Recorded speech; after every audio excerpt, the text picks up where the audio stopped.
podcasts you love. From people you trust. This is TWiT.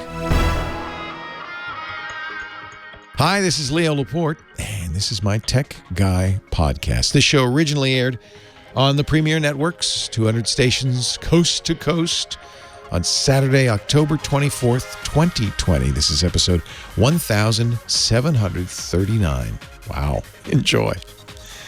The Tech Guy podcast comes to you from TWiT's Lastpass studios. You're focused on security, but are your employees? Lastpass can ensure they are by making access and authentication seamless, whether employees are working in the office or remotely. Visit lastpass.com/twit to learn more. This episode of The Tech Guy is brought to you by Lastpass. Lastpass can help you manage identities and promote good security behaviors while your employees are remote. Visit lastpass.com/twit to find out how they can help you. And by Stamps.com. This holiday season, more people will be mailing stuff than ever before. That means the post office is going to be busy. Save time with Stamps.com for a 4-week trial plus free postage and a digital scale without any long-term commitment. Go to Stamps.com, click on the microphone at the top of the homepage, and enter the code TWIT. Well, hey, how are you today? Leo Laporte here, the Tech Guy. Time to talk computers, the internet, home theater, digital photography, smartphones, smartwatches, all that jazz. 8888 Ask Leo is the phone number. If you want to talk high-tech with me, I'd love to talk high-tech with you. 888-827-5536. That's toll-free from anywhere in the U.S. or Canada.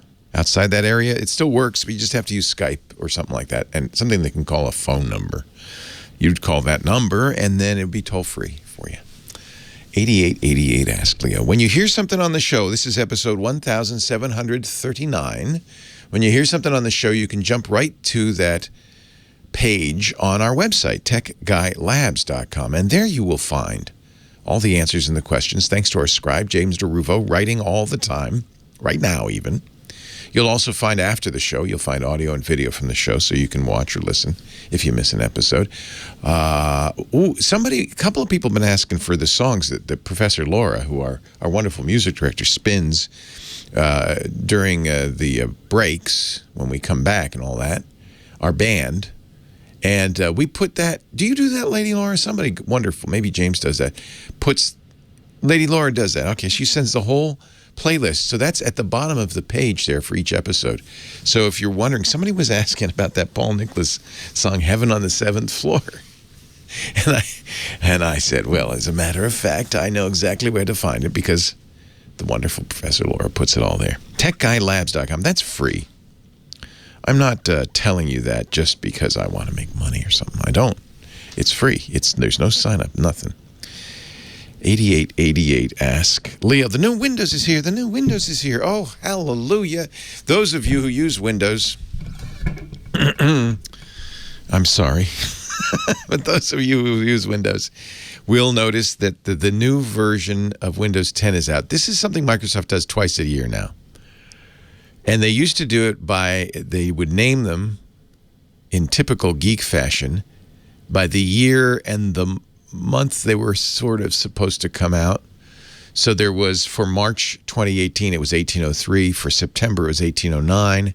Then it was 1903, even though these things come out like 3 months after that. But, that's life. Then 1909, and then 2004. And then Microsoft realized that's going to confuse the heck out of people to have Windows 2004, Windows 10 2004. People are going to go, what? And then it would have been Windows 10 2009. So they also realized they never get them out in March or September. It's usually May and November. So they decided wisely that this release is 20H2, the year 2020 second half. It became official on Tuesday, and it's coming out now. You may say, well, where is it? Don't go looking for it. Microsoft has a funny phrase. If you go to the Windows Update page, which I think you're supposed to do all the time, I always tell people, check your updates, update. I'm always telling people that. But apparently Microsoft says, well, those people who check Windows updates, clearly they are, Microsoft has a word for you, seekers. Seekers. No, not masochists, seekers. So you're seeking, and if you seek, ye shall find. Microsoft will offer you the update. Normally, if you don't seek, it'll take a little longer. It'll take a little longer. So if you are in the mood, in this case, if you've already installed 2004, you're probably cool, because this is a really minor update. You wouldn't call this a big update, as they are usually. 1803 was, 1809 was. You wouldn't call this a big update. You would call this like a service pack. No, not even a service pack. A cumulative update is what this is. It's fixing a lot of the problems caused by 2004. You may remember what a nightmare 2004 was. Well, okay, so this is, some of these problems have been fixed. So if you already have 2004, it's going to be a snap. It's going to be like a cumulative update. You know, just some, you probably still have to reboot, but probably not a lot of stuff. It won't take a lot of time. If you're still in 1909, as I was on the machine sitting in front of me, it's going to take a little longer, because you have to then go to 2004 plus 20H2. But as far as we can tell, my advice generally is not to be a seeker, not to rush and get these, but wait, because, you know, you want to hear the howls of pain and then hope that Microsoft hears them. And then, oh, look at this. Your system will, this is the other problem with Windows. Your system's going to reboot in 5 minutes. I'm doing a radio show here. Do you mind? No, you're going to have to, the installed updates will restart your system. If you've already saved your work, you can click yes and your system will immediately restart. Otherwise, you should click no to close this message and save your work before restarting. Do not close the lid. This could corrupt the updates and damage your system.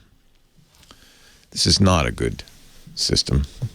This is not a good system. But anyway, here it is. You will probably, if you're not a seeker, which honestly, I don't think Microsoft should really discourage people from looking for updates. I think that's a good thing. I kind of make that a habit on all my machines. Windows, but Linux also, as I go and say, is there any updates? Because you want the updates, because usually they fix security problems. Anyway, Microsoft kind of says, maybe you shouldn't. Maybe you shouldn't. So, and I say, wait and hear if there's howls of pain. I don't think there will be this time. It should be pretty simple. People are getting their iPhones. Started Friday. People are getting their iPhone. The two that were available, the iPhone 12 and the 12 Pro available. And people are starting to get those Friday. And the reviews started coming out. A little concern about battery life being a little bit less. And you can thank Verizon for that, by the way. Thank you, Verizon. Because they're the ones who really made sure, I don't know if it's just Verizon, but they really wanted 5G. Remember all the 5G foo-fa-rah? They really wanted 5G. They especially wanted this millimeter wave 5G that none of us can get, a handful can get. And because they wanted to advertise it, the world's largest nationwide 5G network, blah, blah, blah. And I guess they must have given Apple some money or some marketing or something, because now it's in there, and you can't not get it. And apparently it's hitting battery life a little bit. Apple's done a lot of tricks to keep the battery life from being hit, but it's being hit anyway. Sorry, bad news. 5G we knew it is the battery killer. Especially if you don't have strong 5G and it's trying, this is true and always on the phone. If you're not near the cell tower, if the cell's weak and it's trying to get it, that's when it'll kill your battery. So Apple and the new iPhone's doing all sorts of tricks like, well, if you're not using it, it will turn it off and blah, blah, blah. In America, we have little plastic windows on the side of our new iPhones for 5G millimeter wave. Again, something none of you will get. It adds to the cost. It adds to the complexity, kills the battery life, and you're not going to get it. So there you go. Thank you very much, Verizon and Apple. These are nice phones. I can't wait. I'm holding off. I want to get the Max. The Mini and the Max are delayed till, you can't order them till November 6th for a couple of weeks. And then you'll get it later, in November. So, right, you'll have something to be thankful for on Thanksgiving. I got my Mini. I got my Max. McMini. What was hefty, hefty, hefty. Wimpy, wimpy, wimpy. Mini, mini, mini. Maxi, maxi, maxi. I want the Max because it has the best of the cameras of all four of the phones. If you're really into cameras and you don't have money to burn, because it starts at like $1,100, then the Max will be the one to get. If you have little tiny hands, little tiny pockets or no pockets, or you just don't like a giant phone, then you want the Mini. You want that's that. You want the Mini. Quibi. Oh. Quibi's gone. Quibi, we hardly knew ye. When I say the words Quibi, does anything happen in your head? Do you go, what is that? Do you know what that is? It's short for Quick Bites. It was the Hollywood-backed to the tune of $1.75 billion short form video. It was Hollywood's way to respond to the Goog, and they got a lot of money. They started 6 months ago. It didn't go that well. Jeffrey Katzenberg, former was he Disney and then SKG executive, and Meg Whitman, the former HP CEO and candidate for governor. Not that, they're my age. They're older. They thought they knew what the kids wanted, I guess. I don't know. The kids didn't want it. So after a significant investment and lots of work by some very talented people, they got a lot of Hollywood stars. They're closing their doors. I think December 1st. So enjoy your short form Quibi. What was the one? It was so bad it was good. Titus Burgess from The Unbreakable Kimmy Schmidt was in it. And they took a meal, a beautiful gourmet meal, mushed it up, literally, and put it in cannons, then put two chefs in a sealed room and fired the mushed up food at them in cannons.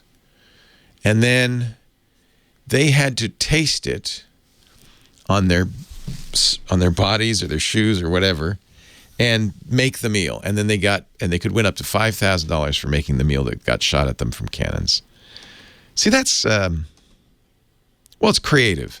This was Hollywood's, Hollywood said, you know what? This YouTube is eating us alive. This Netflix, these guys, they're killing us. What can we do? And this was their answer. Apparently, well, maybe it wasn't the answer. So I feel bad for all the content creators. But, there's a reason YouTube's successful and TikTok's successful and Instagram and Facebook.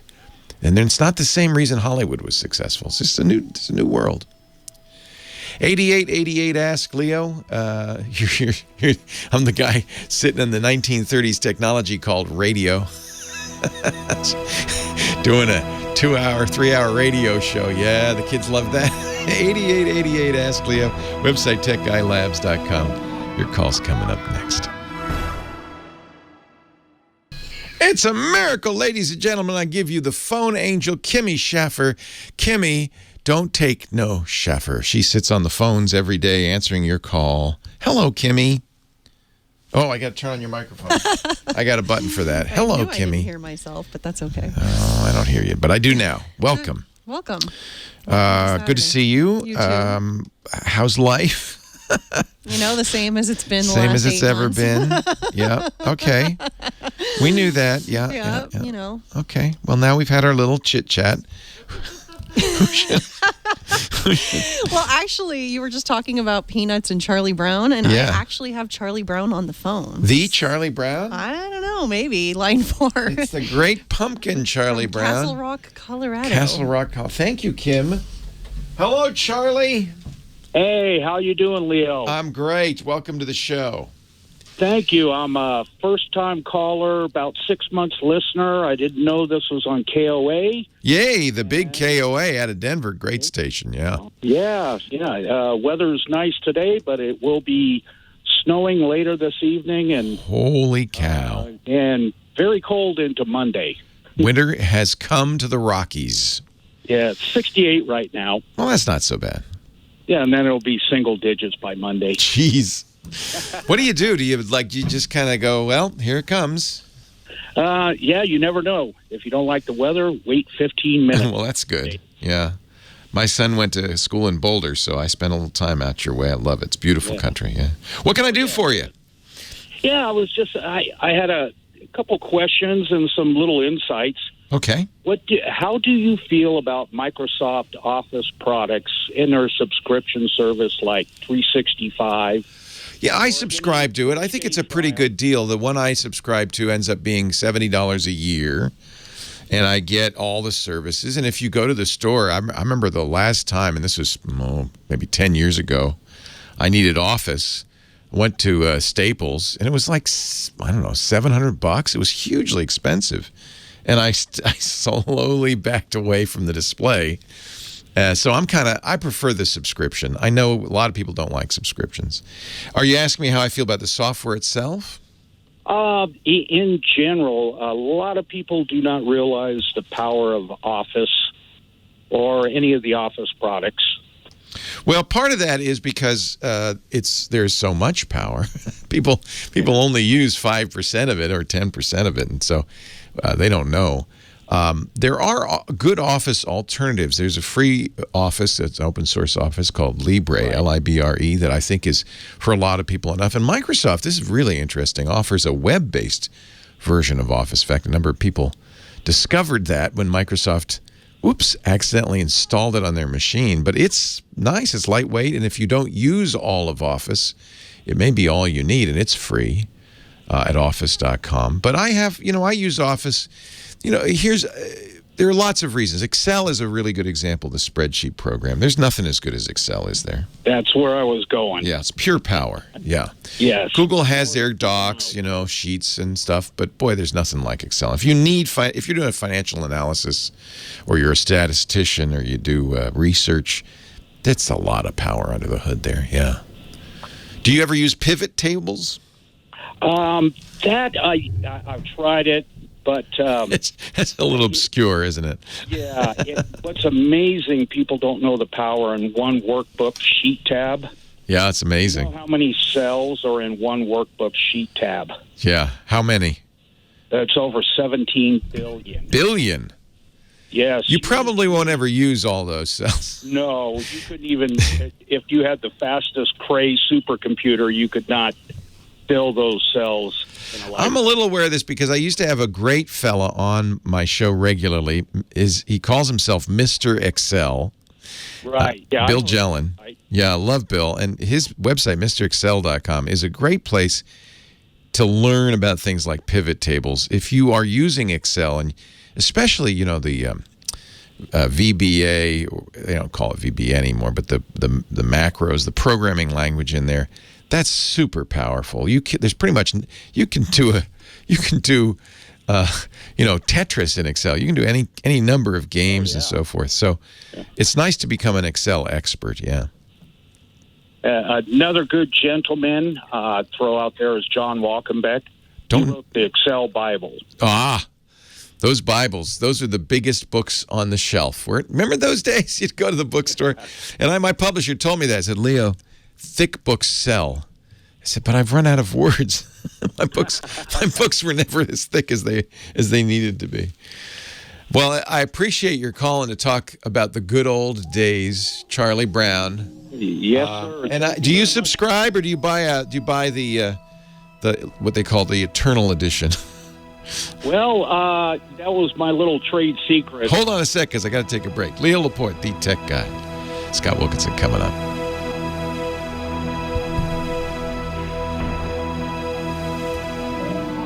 I'll never learn. Do not ask a question with 5 seconds to remain. What is your trick?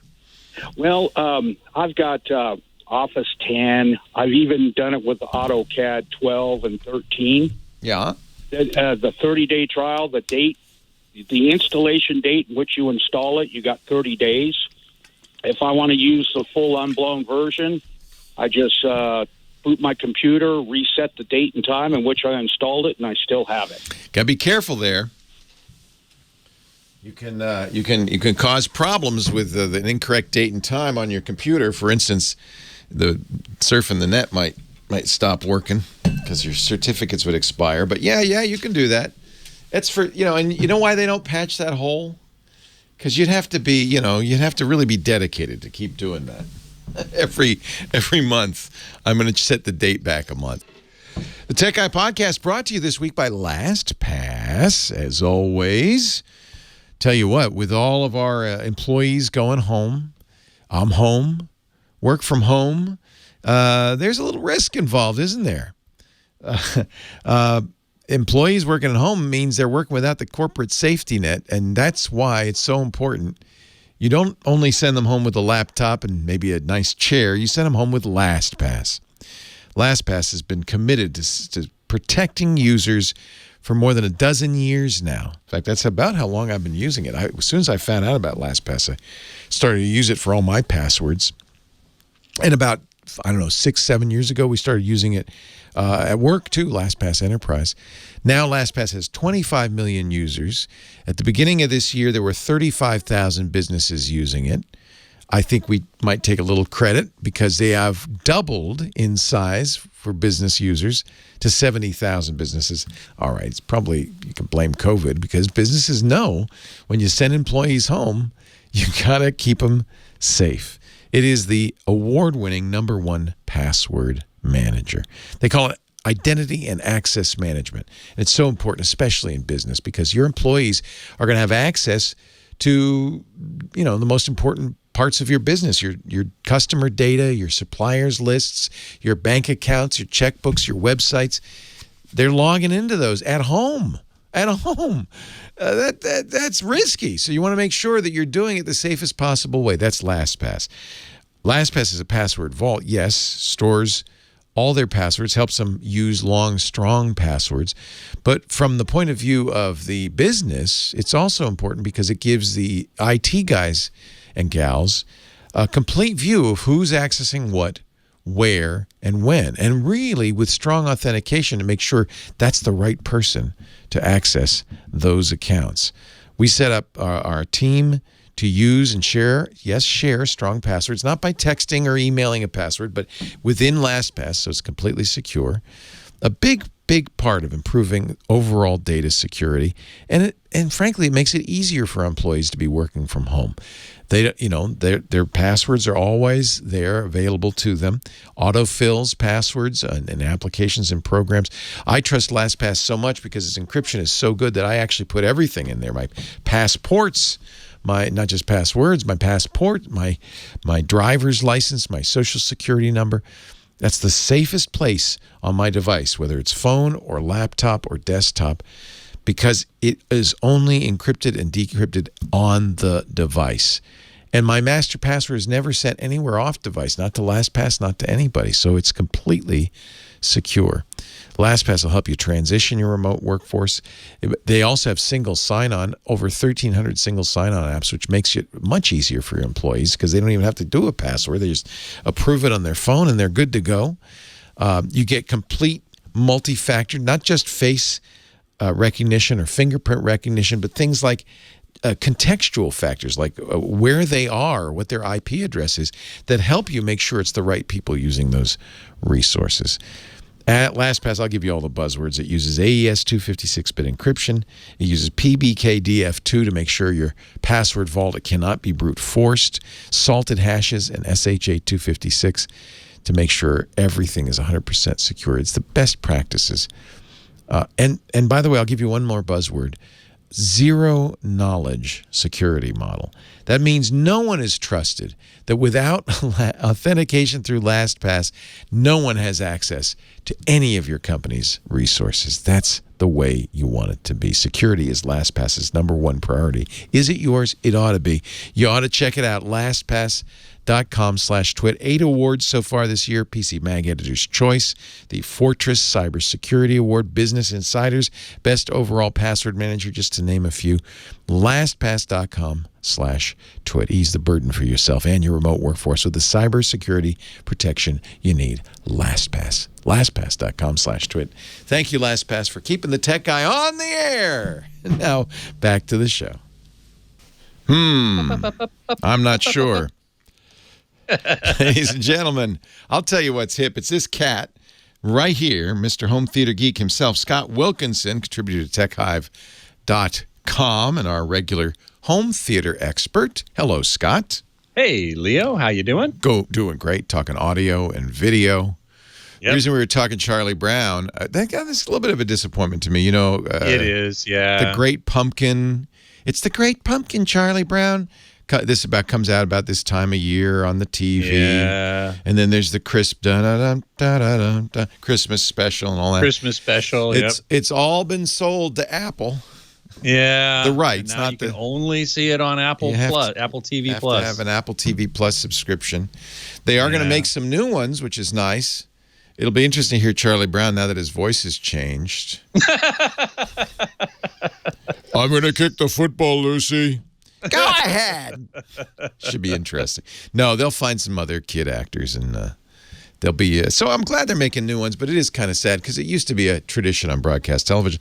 But this is kind of the way it's going, isn't it? It is. It is. We're migrating more and more towards subscription services. Yeah. I got to tell you, the one thing I was going to mention today. Are you watching the World Series? No, I lost interest. Oh. Well, I shouldn't say that. Are the Dodgers? Yeah, they doing well?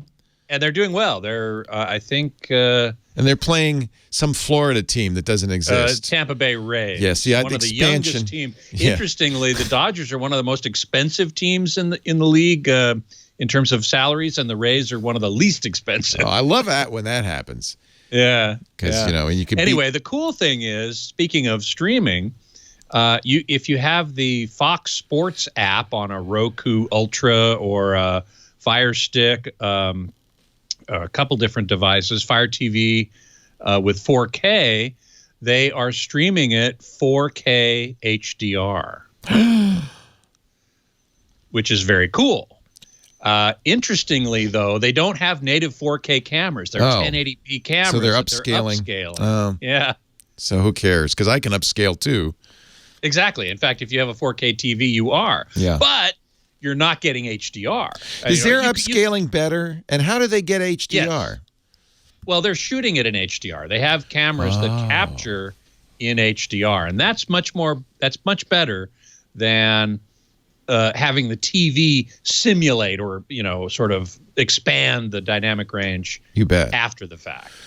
Interesting. And their upscaling is better than any consumer upscaler. No question about it. No question about it. Although they still have to do it in real time. Yes. So it's not going to be. But they've got very, very expensive big computers. Equipment. Yeah. Yeah, that can do that. Yeah. Much better than any TV can. There is a Android TV device called the NVIDIA Shield. And the new version of that does what they call AI 4K upscaling, and it's actually pretty good.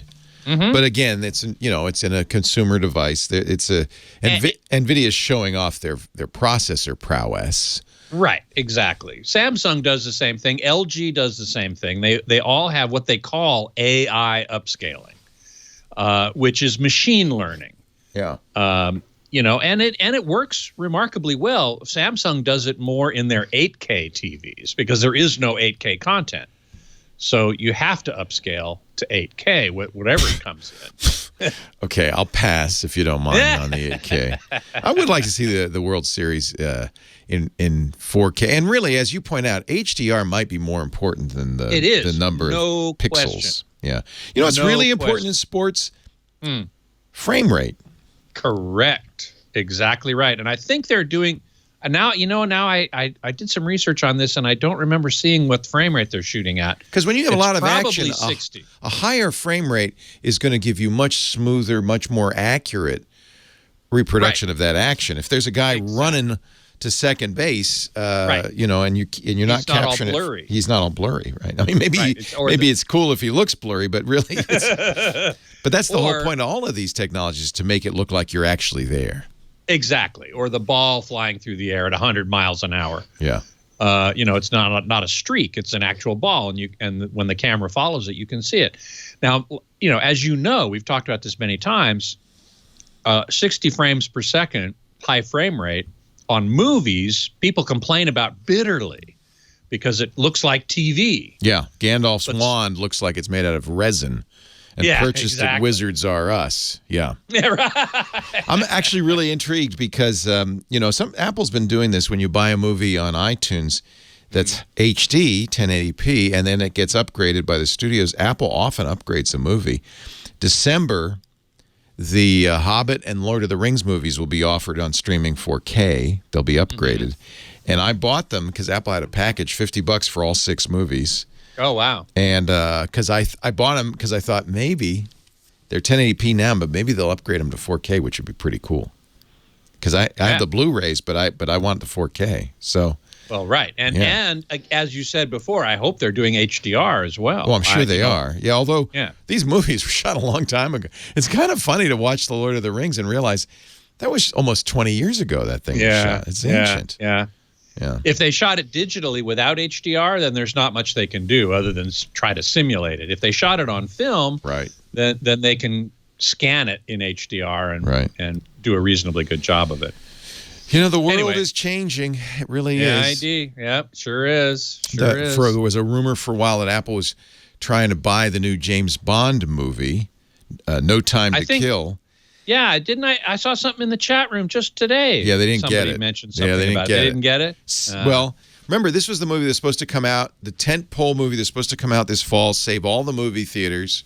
Right. And in fact, remember Regent decided to shutter their theaters when it was announced that it was going to come out next fall instead, because they needed the revenue. Movie theater ticket sales down 93% this year. Yep. Our local theater over here in Sonoma, 6 theater movieplex, is closing for good. And I expect that, if this continues, we're going to see a lot of theaters shuttering, not just for the time being, but for good. Yeah. Christopher Nolan's Tenet was supposed to be another one that saved the movie theaters. Did it? I mean, came out in theaters, but nobody went to see it. It did. Yeah. Yeah. And now with the most recent surge of coronavirus, Orange County and Riverside, where movie theaters had started to open, they're closing back down again. Right. So I wouldn't mind. I mean, I'd like to see the new James Bond flick. I feel sorry because it takes they shoot these movies for a year. They spend a huge amount of money. They travel all over the world. These are massive productions. Hundreds of millions of dollars they spend. Yeah. On so the Hollywood's not happy about it. The theaters aren't happy about it, and we the viewers aren't happy about it. But this is the way of the world now. I wouldn't mind seeing it if you have a nice TV with 4K HDR, nice surround sound. Exactly right. Might be that's the future as theaters close. This might. Do you think it'll hasten the move towards home theater? I do. Yeah, absolutely. Yeah. Absolutely, no question about it. I just Epson recently announced their LS500 ultra short throw TV laser projector with a screen. It comes with a screen, 100-inch or 120-inch screen, for like $5,000 or $6,000, and that's a lot of money. But it's a lot less than they used to be. That's right, and it's much bigger than any flat panel you can buy. Although if you're sitting, as we are at home, on a couch that's only maybe 6 feet away from the 70-inch TV with the surround sound, 4K HDR. Yeah, it's a much better experience. Plus, the popcorn's better, I have to say. And you can pause if you have to go to the bathroom. And I do. I do.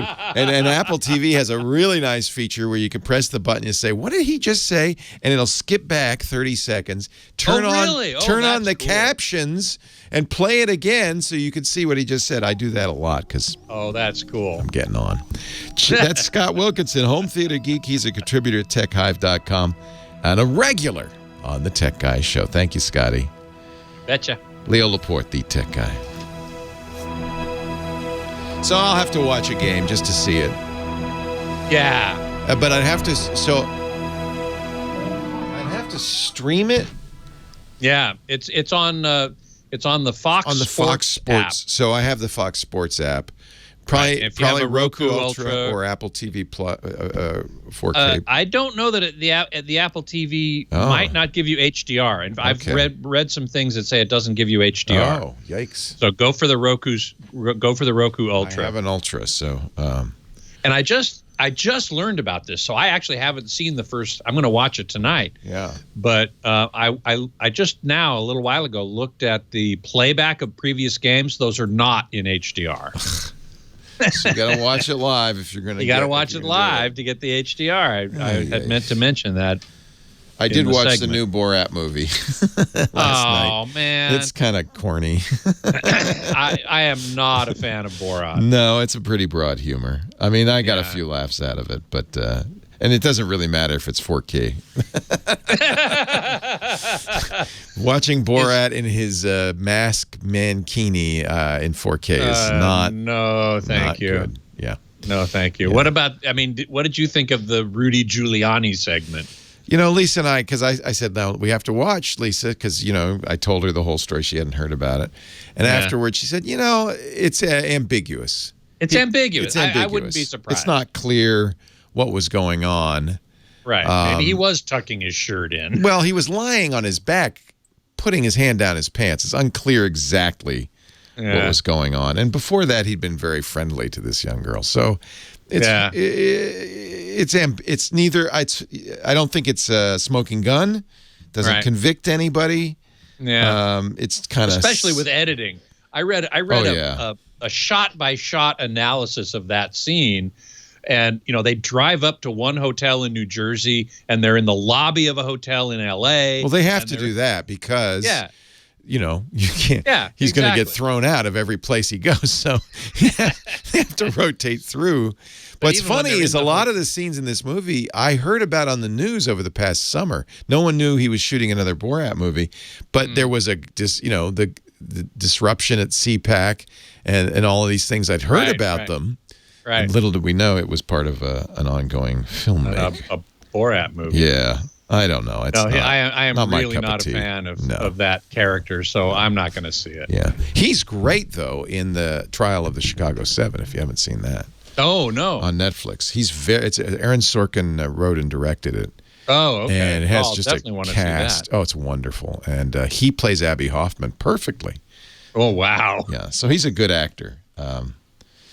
But I don't want to see him in a. But that character, it's like, no thanks. No, thank you. There's some funny things. It's just so outrageous that, you know, it's like, oh my God. And I also feel sorry for the people he punks. Well, I don't feel sorry for. I do a little bit. Like Giuliani. I do a little bit because they're clearly getting hoaxed and punked, and I feel like that's kind of mean. Well, I suppose. Yeah, I don't want to be I mean. do have a life philosophy of I do not tease anybody. Yeah, I don't like teasing. I don't like sarcasm. I don't like, I don't like go, gotcha. I don't like any of that stuff. Yeah, I agree. It makes me a little uncomfortable. Yeah. Scott, would you like to stick around for the very beginning of the hour? I would love to. Thank you. We'll talk to you at the top. Thank you. Okie doke. I think you play that just for Scott. Leo Laporte, the tech guy. Yeah, he likes the horns. 8888, ask Leo the phone number. Dave in Binghamton, New York. Hello, Dave. Good morning. How are you? I'm great. How are you? I guess it's morning there, huh? It is. Not in Birmingham. I keep saying Birmingham. Binghamton, where the great State University of New York, SUNY Binghamton. Great school. Yep, that it is. Yep. And also home to Macintosh since Scott's still on. One thing that I was actually... Macintosh, the amplifier company, not the computer. Yes. That it is. So I was actually thinking, talking about how technology has changed and everything. I always wonder what would happen if Mac got into the visual as well instead of just the audio side. Yeah. Well, they were famous for tubes. I mean, they're still around, of course, but... tubes have gone a little bit by the wayside, sad to say. That they have. Yep. And I called a couple of weeks ago, and I have not yet tested my Mac or my Commodore VIC-20 yet. I will let you know. Okay, let me know. Yeah. How that goes. Those computers, I mean, if you think about it, they're sitting in the closet, there's not a lot of wear and tear. Capacitors can go bad, and you can get corrosion on the electronics. And that's really the only thing that can go wrong with them, especially these old computers. On that Commodore, the memory, for instance, was standalone chips that were pushed in. So one of the things you're going to want to do is go through and make sure all the chips are seated because they can work their way out.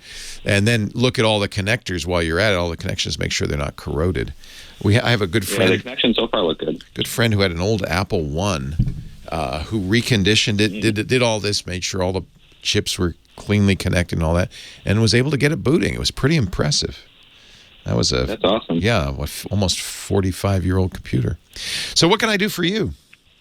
So right now I'm calling in regard to domains and trying to mask the URL. So I used to have everything hosted on GoDaddy, both the site, the hosting itself, but also the domain names. Yeah. But because they always charge a lot more than others, I'm on Google Domains now. Good. And trying to mask the way I used to be able to is not possible. They would just automatically do it. Like it's in all the stuff that they offer. But now I'm looking at things, and there's the synthetic records, subdomain forwarding, but it doesn't really mask it. You're going to have to explain to me what you mean by masking. This is something sounds like a GoDaddy term. So you bought from GoDaddy. Really. You bought mywebsite.com, and the beauty of that is you can use GoDaddy as a web hosting, but you don't have to. They're just a registrar, so you can say, well, I have my registry is at GoDaddy. I bought it from them, but I can have the domain name stuff done somewhere else, and I can have the website hosted at a third location. So, you're not locked in. GoDaddy tries to make you locked in, but you're not really locked in. So, did you move DNS to Google? Is that what you did? Yeah. So I moved my domains over. So I took the domains from GoDaddy to Google, and so the DNS is also through there. So just to be clear, when you're buying a domain name, really all you're doing is you're going to a registrar that has been approved by ICANN, the Internet Corporation for Assigned Names and Numbers, to sell this stuff. And their basic service is they say, oh, good, you've got mywebsite.com, and they tell the world mywebsite.com is taken. At that point, you don't have to use them even for DNS, as you know. You can move them anywhere else. And then whoever is doing your DNS hosting, their job is to make sure that the big phone books in the sky, the 13 canonical DNS servers, have the information about where you're pointing to, whether it's a email service or a website, whatever that mywebsite.com is pointing to. And so that's the job now of Google. That's your DNS. So I'm just explaining this for everybody else. I know you know this. So what is it that you want to do? So I'm looking to, I have multiple domains, and I have one hosting package through them, and you can host multiple websites through it. And so I used to be able to have just like primarydomain.com, and that would be the main, whatever website I had for that. Yep. And then, so if I had secondary domain, but I wanted it to be, and there you put the index and everything in a different folder, and so it would be primarydomain.com/secondary, and that would be that folder. But I want, when someone puts in secondarydomain.com, to then go to that secondary folder, but only see secondary domain on a different site, on a different location. Yeah. Okay, so normally what you do is you have a server that's got 138.4.10.9, and that's going to host the root domain. And you're saying you want 172.5.3.4 to host the / domain. Right, and only in the URL bar, what they see, like they type in the domain, and that's all they see, and that's the masking part. So they're not seeing the primary.com/whatever, they're seeing secondarydomain.com, and that's it. Okay. Yeah, and in the old days, we used to do this with something called mod rewrite in our Apache browser, but you probably you're probably not modifying your Apache configurations or creating mod rewrite. So you're going to have to get the hosting company to do that. And does Google offer such a service? Yeah, Google doesn't do any hosting. So my hosting is still through, like the website hosting is still through GoDaddy. Okay. And the DNS and the domain name is through Google. And GoDaddy doesn't seem to want to work, because they want your business, I'm assuming. Yes. So they don't want to let people do that from outside. Yes. So you have Leo. I'll use my domains, Leo.fm, and you want that to point to hosting at GoDaddy. Is that right? Mm-hmm. And then you have Leo.fm/weather report, and you want that on a different server? No. I want it. So say you just want it when people go to it. If you have leoweather.com and then. Yeah, I got it. So and the masking means they don't see you're sending somebody to a site, but they don't see the actual address of the site. They see this address they entered in. Correct. Yeah. So you can do that.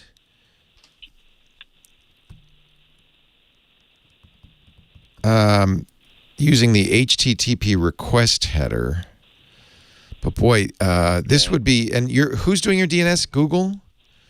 Yeah. Okay. The DNS is Google. And I'm not sure how Google, which has its own very good domain system and DNS, I'm not sure how they allow you to do this. Again, like I said, there's more than one way to do this. I used to do it with mod rewrite. I don't know how you would do it. And you're saying that because your DNS is coming from Google, GoDaddy will no longer let you do the masking. Yeah, because it was so convenient in GoDaddy. I think that's basically what they try to do is say, hey, look. There's a way to do it in Google, but I just don't know how Google wants to implement it.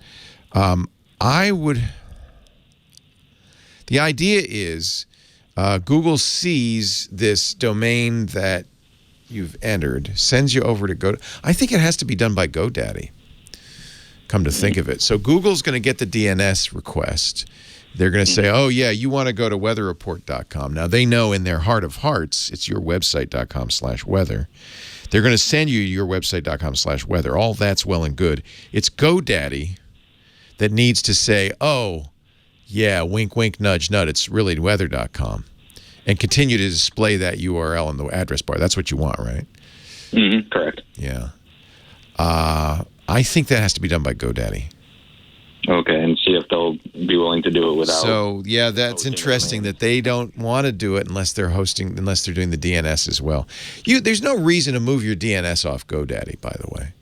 Okay, so you'll be able to do that without. Yeah, I mean, I would you can move DNS arbitrarily all the time. The registrar you pay the registrar for the registration. They usually throw in kind of limited DNS services as part of the package. That's the come on. They don't have to, by the way. There are plenty of registrars that don't even do DNS. Then you have to say, well, I'm going to use somebody else for DNS, like Google or DNS Simple or something like that.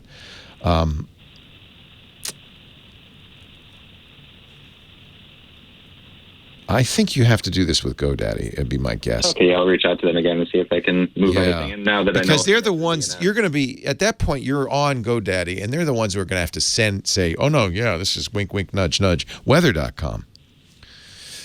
All right. Okay. I'm sorry, I'm not a lot of help. This is a pretty complex subject, and really part of what makes it complex is not that it's so hard to do, although it's a pretty much advanced technique, but that GoDaddy is kind of hiding the nuts and bolts from you. And so I'm not sure exactly how. You have to convince them this is something they're going to do. Leo Laporte, the tech guy.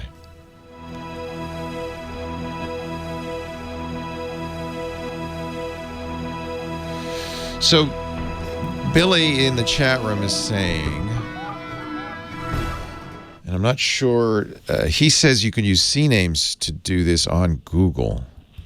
And I was looking at the custom resource records and trying to figure out how to do that, but it's not a very easy thing. I'm trying to head into chat now to see what people say. So I'm looking, forward your domain to a URL or IP address. Click the domain name, forward an existing web page, enter a URL.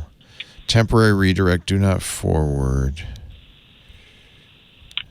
Forward your subdomain. Yeah, it does seem like you could do this in Google DNS, come to think of it.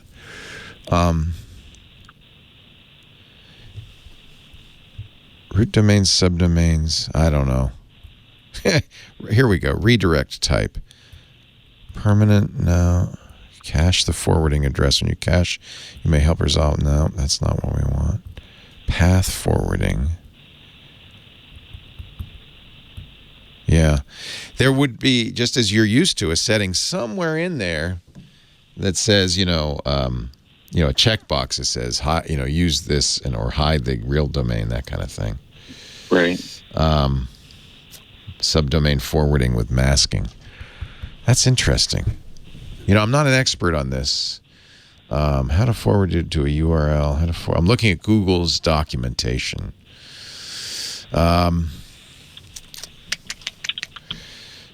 First, Jojo Dancer. First, you register Leo.com, then create a subdomain called book.leo.com, then create a new domain that points. No, that's not exactly what he's doing, Jojo Dancer. He wants to mask the URL. Basically, you have a URL. Well, I'm gonna keep listening and watch the chat room because somebody may come up with it in the chat room. But I have to give Scott back the floor because it is, after all, his show. For the next 6 minutes and 32 seconds. Go for it, Scotty. Thank you. Hey, everybody. Nice to see you all, as always. Pickstructions has asked me, I have a retractable screen in my media room, so short throw projector is no good. I'm not sure. Well, yeah, I guess that's probably true because the retractable screen probably isn't ultra short throw designed, because most of those screens can't be rolled up. A couple of them can, most of them can't. Can you recommend a true 4K projector that can be ceiling mounted for $3,000 to $4,000 range? Well, virtually all long throw projectors can be ceiling mounted, so that's not a problem. True 4K is another question. Most DLP projectors can be called true 4K because they have a 1080p imager and they shift those pixels around to 4 different locations really quick. But most consumer DLP projectors don't have very good contrast, so I don't recommend them for that reason. The only true 4K projectors that get close to that range are from Sony and JVC. JVC, I think, I was just looking it up, JVC DLA projectors, they start at like $6,000. So that's pretty much over your budget. Sony, I believe you can get and these are true 4K. The imager in the projector is 4K. No pixel shifting or anything weird about that. So I'm looking for professional projectors from Sony, laser projectors. I'm trying to look up the model numbers here, and I'm not seeing the right page here yet. But they start, I believe, at $5,000. So again, we're over your budget, but it is the only way to get true 4K. So let's see here. Home theater projectors. Here we go. Home cinema projectors for Sony. I'm going to tell you as soon as my thing starts up here. Oh, come on. Okay, so let's see here. Yeah, the cheapest one is $5,000. The VPL VW 295ES. HDR compatible, 4K. If you really want true 4K, I would get that. If you are okay with pixel shifted 4K, I would go with one of the Epsons. And those, I'm pretty sure you can get into the 3 to 4K range. And those aren't true 4K, but they are what Epson calls Pro 4K, which basically means they take the 1080p imager and shift the pixels back and forth between 2 different positions. So it's not even true 4K when you consider that. But it is sharper than 1080p, and they do have HDR capabilities. Compter is asking, is JVC going to offer a short throw projector? That's a really good question. Let's see here. I don't recall hearing anything about that, but that just might be my Civ Brain. I'll have to go and do a little research on that.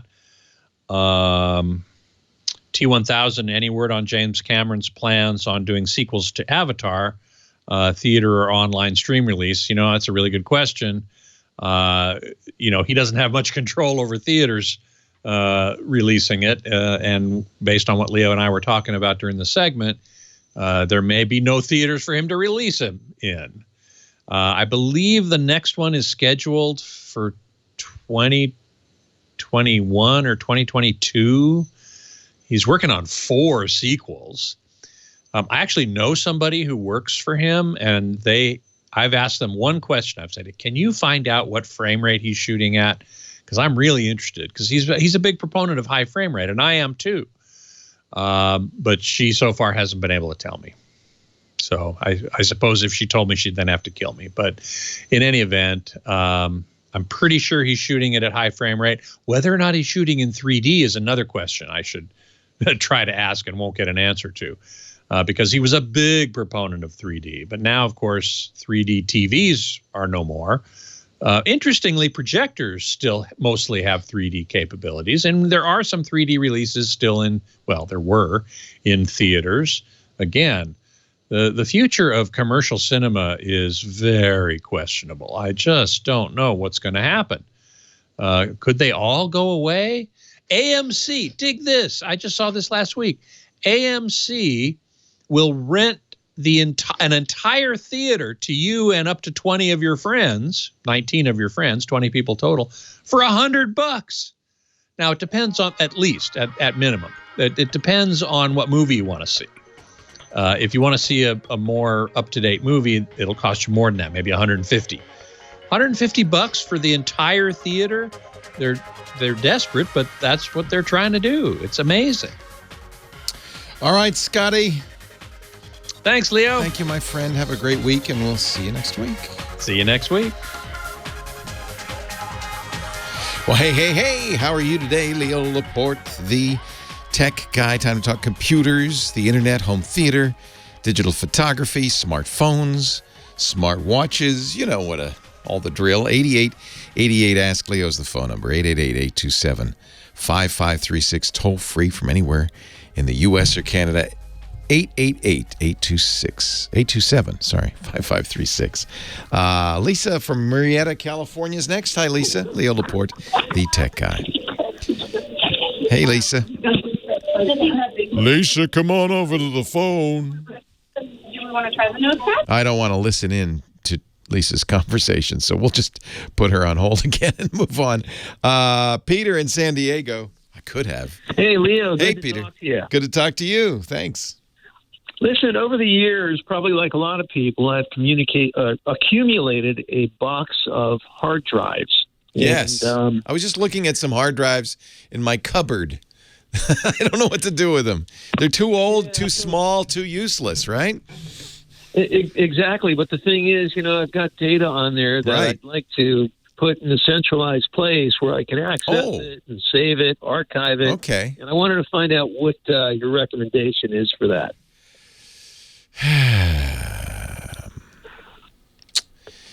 So first you got to put them in something to get the data off of it, right? Yeah. Okay. Yeah. You understand that's the first part. So actually the easiest way to do this, there's a little device.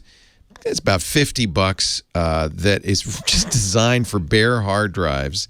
It's sold by Newer Tech, and what it is, it's got every connector that you'd ever want on it for any kind of hard drive, because there's a variety of hard drives. Laptop drives, for instance, the connector has to give you power plus data, et cetera, et cetera. They call it their universal drive adapter.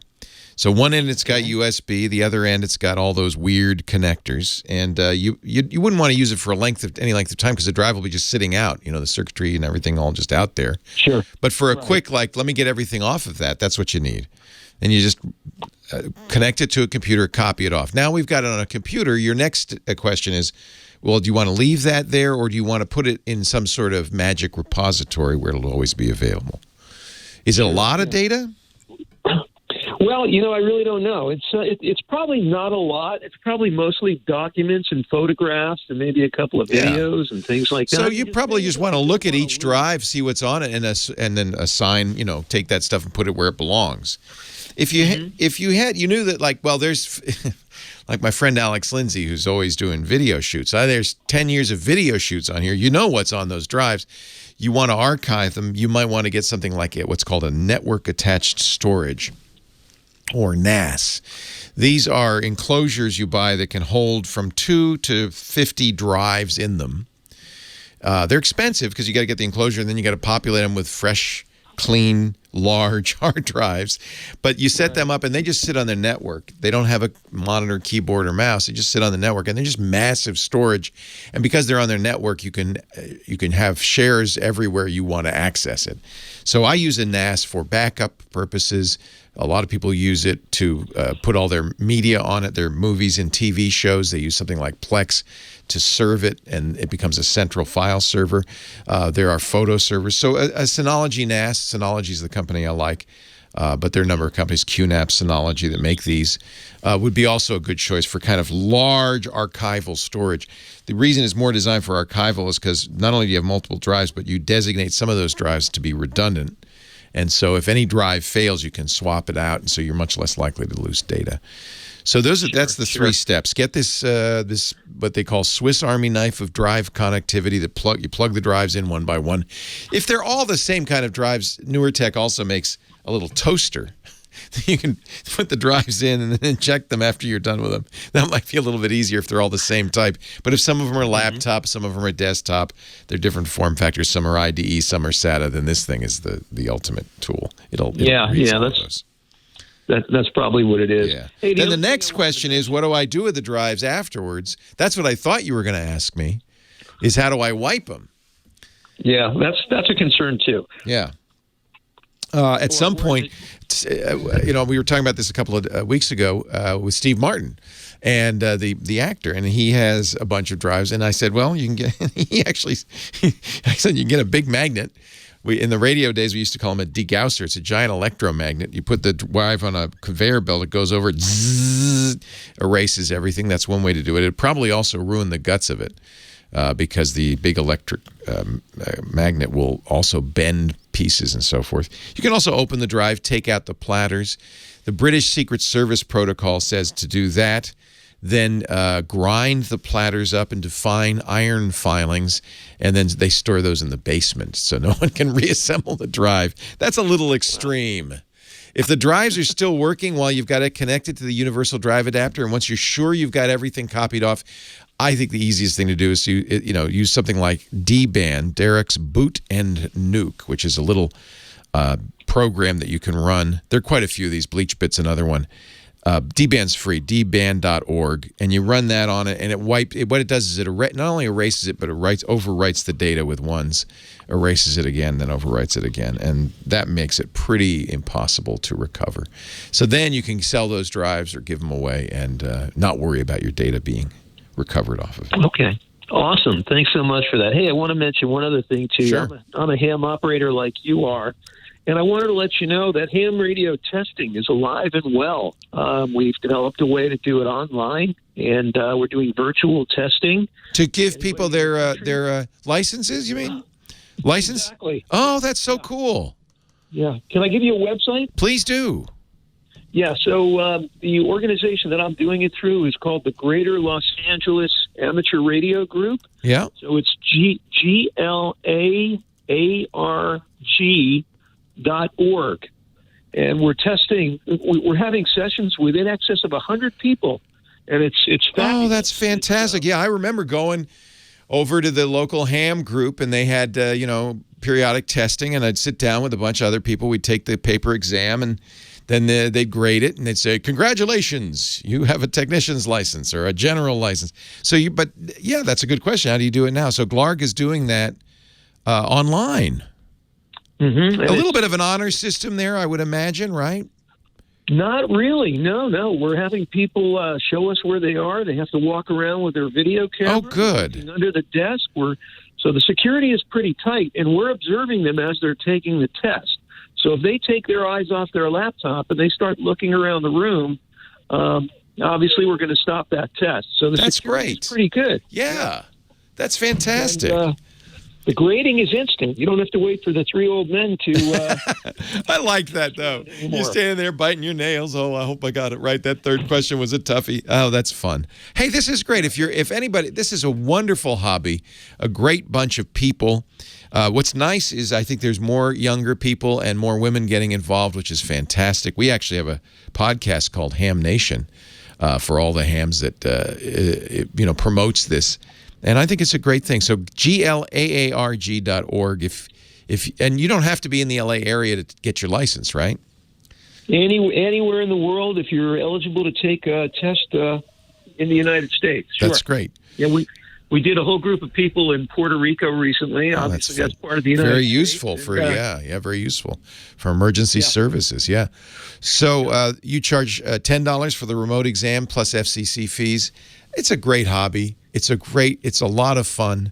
And nowadays, being able to get on the air and meet people without, really social distanced, hundreds of miles away, is a really fun thing to do. I'm so glad to hear about that. That's great.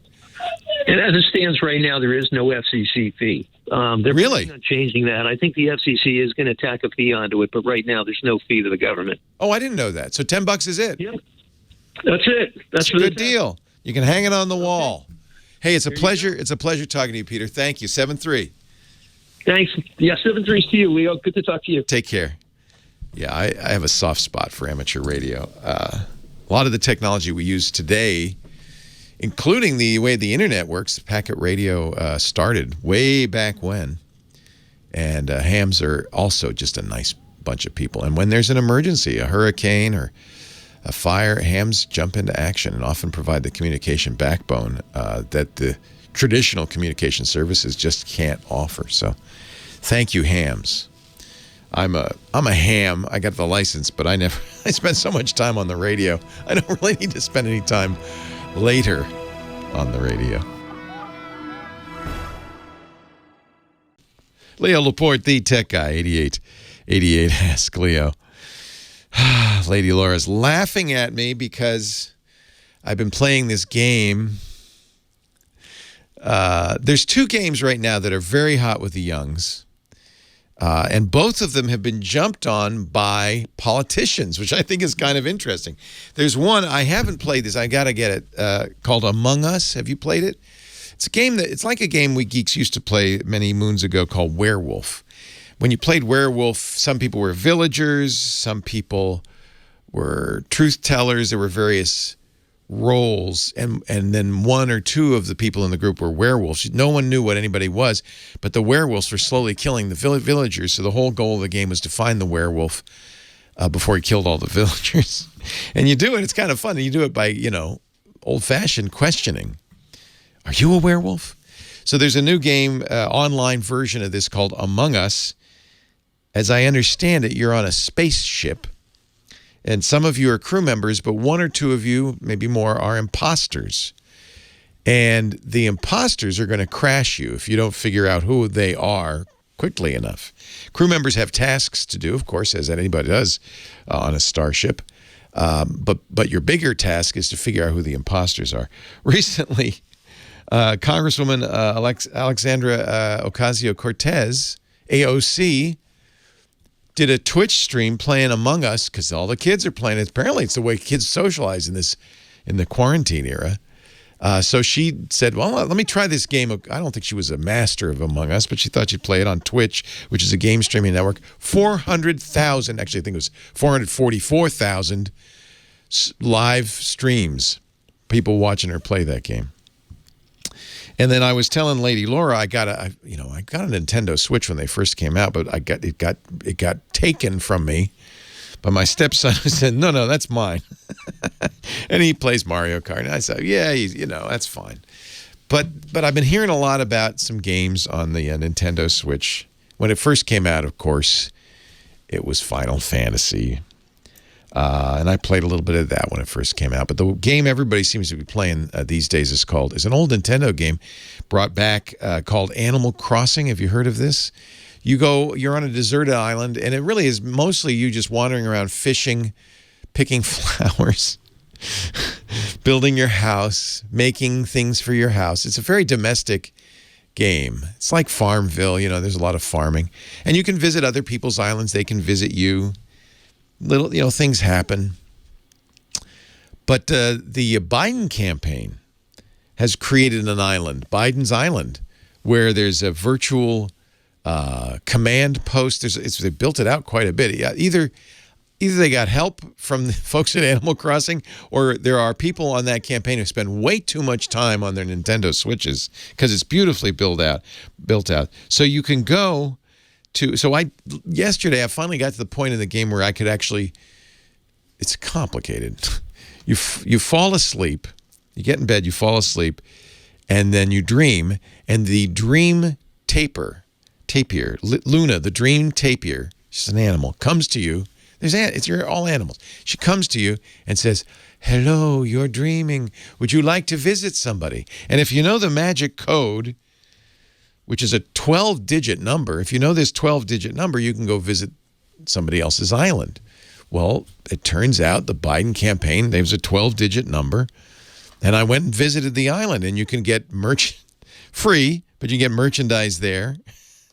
I got a little beanie. You can get apparently lawn yard signs. And there's a selfie line. There's a rope line. You can get in a rope line and get a selfie with the Animal Crossing version of the candidate. The only reason you know is Joe Biden's got gray hair and aviator glasses, and he's wearing a nice suit. Scooter X tells me the Biden Island is DA 7286-5710-7478. That sounds right, Scooter X. We'll put that in the show notes if you want to visit. I don't know. Is there a Trump Island? I don't know. A MAGA Island? There is no ballot drop-off location, but there is, as one would expect, a lot of posters and stuff saying, "I will vote," go to iwillvote.com, all that stuff. Things really, I'm not saying this in any way to make a political statement. I'm just interested how modern campaigns are, if you're going to reach out to the youth, you got to go to them where they are, of course, and having a Facebook account and a Twitter account and a Instagram account is so last year. Now you got to be playing Among Us or on Animal Crossing, have your own island. That was really interesting. Then you have to wonder, because 4 years ago it was Facebook and Instagram and Twitter. This time it's these two. 4 years from now, what'll it be? Probably nothing that's around right now. Something new. The times they are changing. More of the Tech Guy coming up in just a bit. I was just thinking the other day, I got to go to the post office to check my post office box. I haven't checked it since March. I bet it's full. I bet it's overflowing. But you know what? I just didn't feel comfortable. I didn't want to go. And the good news is I didn't have to go because we use stamps.com. This holiday season, more people will be mailing stuff than ever before. The post office is going to be busy. Why go? Why take the chance? Use stamps.com. It brings all the services of the U.S. Postal Service right to your desk. Print legal U.S. postage for any size package or envelope. You can print right on the envelope with your company's return address and logo. It'll automatically pull the shipping address from your customer list or your Etsy or Amazon, or it makes it super simple. It'll fill out all the forms that need to be filled out automatically. And now Stamps.com just added something extra special, and I really want to give them praise for this. Not just the USPS. Stamps.com brings UPS to your computer with just a few clicks of the mouse. Yeah, the United Parcel Service. And in fact, so that means no matter how you ship, you're set with Stamps.com. It's a must-have for any business, whether you're a small office sending out invoices, an online seller fulfilling orders, even a giant warehouse sending out thousands of packages a day. They all use Stamps.com. And by the way, big news with UPS. You get up to 62% off UPS shipping rates. They don't charge you the residential fee if you're shipping UPS. That saves you a ton of money on every single package. You get 5 cents off every first-class stamp. You get up to 40% off priority mail. And it's a fraction of the cost of a postage meter. I don't know why anybody even use a postage meter these days. You got a computer, you got a printer, you got everything you need for Stamps.com. They'll even send you a USB scale, so you never overpay or underpay your postage. Stamps.com. We've been using it since 2012, and we love it. And if that's why I don't have to go to the post office, except to see my post office box. It's gonna be so full when I get there. I go to Debbie. Debbie, I need some stamps. Don't miss the great offer we've got for you. Go to Stamps.com. You're going to use the promo code TWiT. You'll get a special offer, a really good offer that includes a 4-week trial plus free postage, a lot of free postage, and that digital USB scale without any long-term commitment. Here's how you take advantage of that. Don't take the offer on the front page. You go to Stamps.com, and you're going to see there's a microphone in the upper right-hand corner there. Click that, okay, the radio offer, and enter the offer code TWiT. TWiT, the podcast network, right? TWiT in the offer code. That is going to give you your eyes might bug out when you see how much free postage you get. Stamps.com. It's worth $110, but you have to click the microphone and use the promo code TWiT. Stamps.com. Save time and money, especially during the holiday season. Thank you, Stamps, for saving us time and money, and thank you for supporting the Tech Guy podcast. Now back to the show. He's been everywhere, man. He's breathing the mountain air, man. He's down by the beach and there, man. I see him at the 7-Eleven store, man. It's Johnny Jet. His travel's a little more constrained than they used to be. JohnnyJet.com. Right. But we're getting back, aren't we, Johnny? We're starting to get back. We are definitely. Actually, last week when I was on, I said I predict the TSA is going to break 1 million people. You were right. This week. They did. And they did the following day. Yep. So on Sunday last week, Sunday is the big travel day now. So that's the return day, they call it. Friday is a going out day. That's when most people are leaving. So those 2 days are the most popular days of the week. And those are also the days most travelers don't want to fly if they want to save money or have a less crowded plane. But on Sunday, October 18th, 1,031,000 people went through, which was the first time we broke 1 million since, I think, March 16th. And then this week, the numbers were holding pretty steady. They dropped. They went to 921 the next day. Then they dropped to 662, 694 on Tuesday and Wednesday. But then Thursday was 934,000, and yesterday was 958,000. So that means Sunday is going to break 1 million again, I think. So people are traveling. I'm not sure if that's COVID is spiking. I gotta also point out, it says it's coming back. So I don't know. Would you go on a plane now? Everybody says it's no. Yeah. I would not, because the virus is out of control, and I was invited to go to Hawaii by an airline to experience it, and it's to write about it, but you can't pay me right now to go because I just don't trust. I just don't trust the person next to me is going to be COVID free, and I can't take the chance because I have a history of asthma, 2 little kids. But if I didn't have 2 little kids, I definitely would have gone.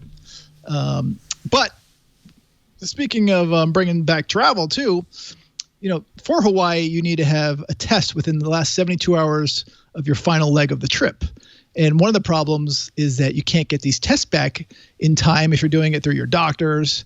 So a lot of the airlines and airports have now partnered with health departments or health agencies or companies, and they're really trying to get people to test, because honestly, the way they're going to bring back travel is the more rapid testing, accurate testing they can, and immediately. I mean, I think people should be getting right when they board, not 72 hours in advance, because a lot can happen. I could get tested today for a trip on Monday, and tomorrow I could go to a huge super spreader event. Yeah. So, or just go to a friend's house who has it. You don't know. But Costco is now selling at-home kits. So if you are traveling, they tell you they'll get it back to you within 24 to 72 hours. Don't send it over the weekend. So I would send it on a Monday or Tuesday. And if you have a trip, it's $129. It's not cheap. It's just not. That's it's not awfully feasible. expensive. Family of 4. Yeah, that's ridiculous. But United charges $250 for the one that tests at the airport. So that's $1,000 for a family of 4.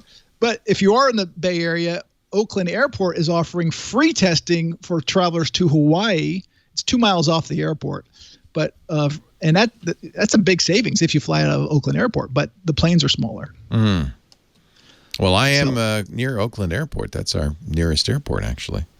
Yes. Interesting. It's so tempting, and yet I don't want to take it too much of a chance, you know. But there's a lot of news that came out, this travel news. Southwest said, first of all the airlines reported their third quarter earnings and they got crushed. I think it was a combined $10 billion in losses. That's, you know, an hour ago we were talking with Scott Wilkinson about how movie theaters are about to go under. And now, do you think the airlines are too big to fail? They're not they can't go under. We need them. No, don't worry about that. Yeah. So, cruise lines could go under. We don't need cruise lines. I'll miss them, but. Well, there are small airlines and cruise lines that are going out of business. And unfortunately, the longer this takes. But, Southwest Airlines said because they got hammered, they're now going to start selling the middle seat on December 1st. So right now they've been blocking the middle seat. So December 1st, you might not want to fly Southwest unless you're checking 2 bags because you get free two free check bags. I have a really good mask that protects me as well as the people around me. It's very ugly. It's called the O2 Curve, but I feel relatively safe if I couldn't take it off to eat. I'd have to just starve, and I also wouldn't be able to go to the bathroom. But I feel like if I stay in my seat, even if the person next to me and I have a good mask on, don't you think? And the airlines are saying, look, we change the air, we filter it. There were studies that came out last week saying that the air on the planes is so much safer and cleaner than the air at your house. But I don't know if I trust it. The studies, had one person on the plane with the COVID, and it was they were just sitting there. They weren't moving around. So, when I would fly, I'd get up at least every hour to go use the restroom. I drink a lot of water, plus to move my legs. Now they say, you don't want to use the restroom very often because that's a good place for the air to be trapped. Yeah. So, I'm not taking I'm putting this mask on. Actually, it's not the airplane I'm so worried about. It's the airport.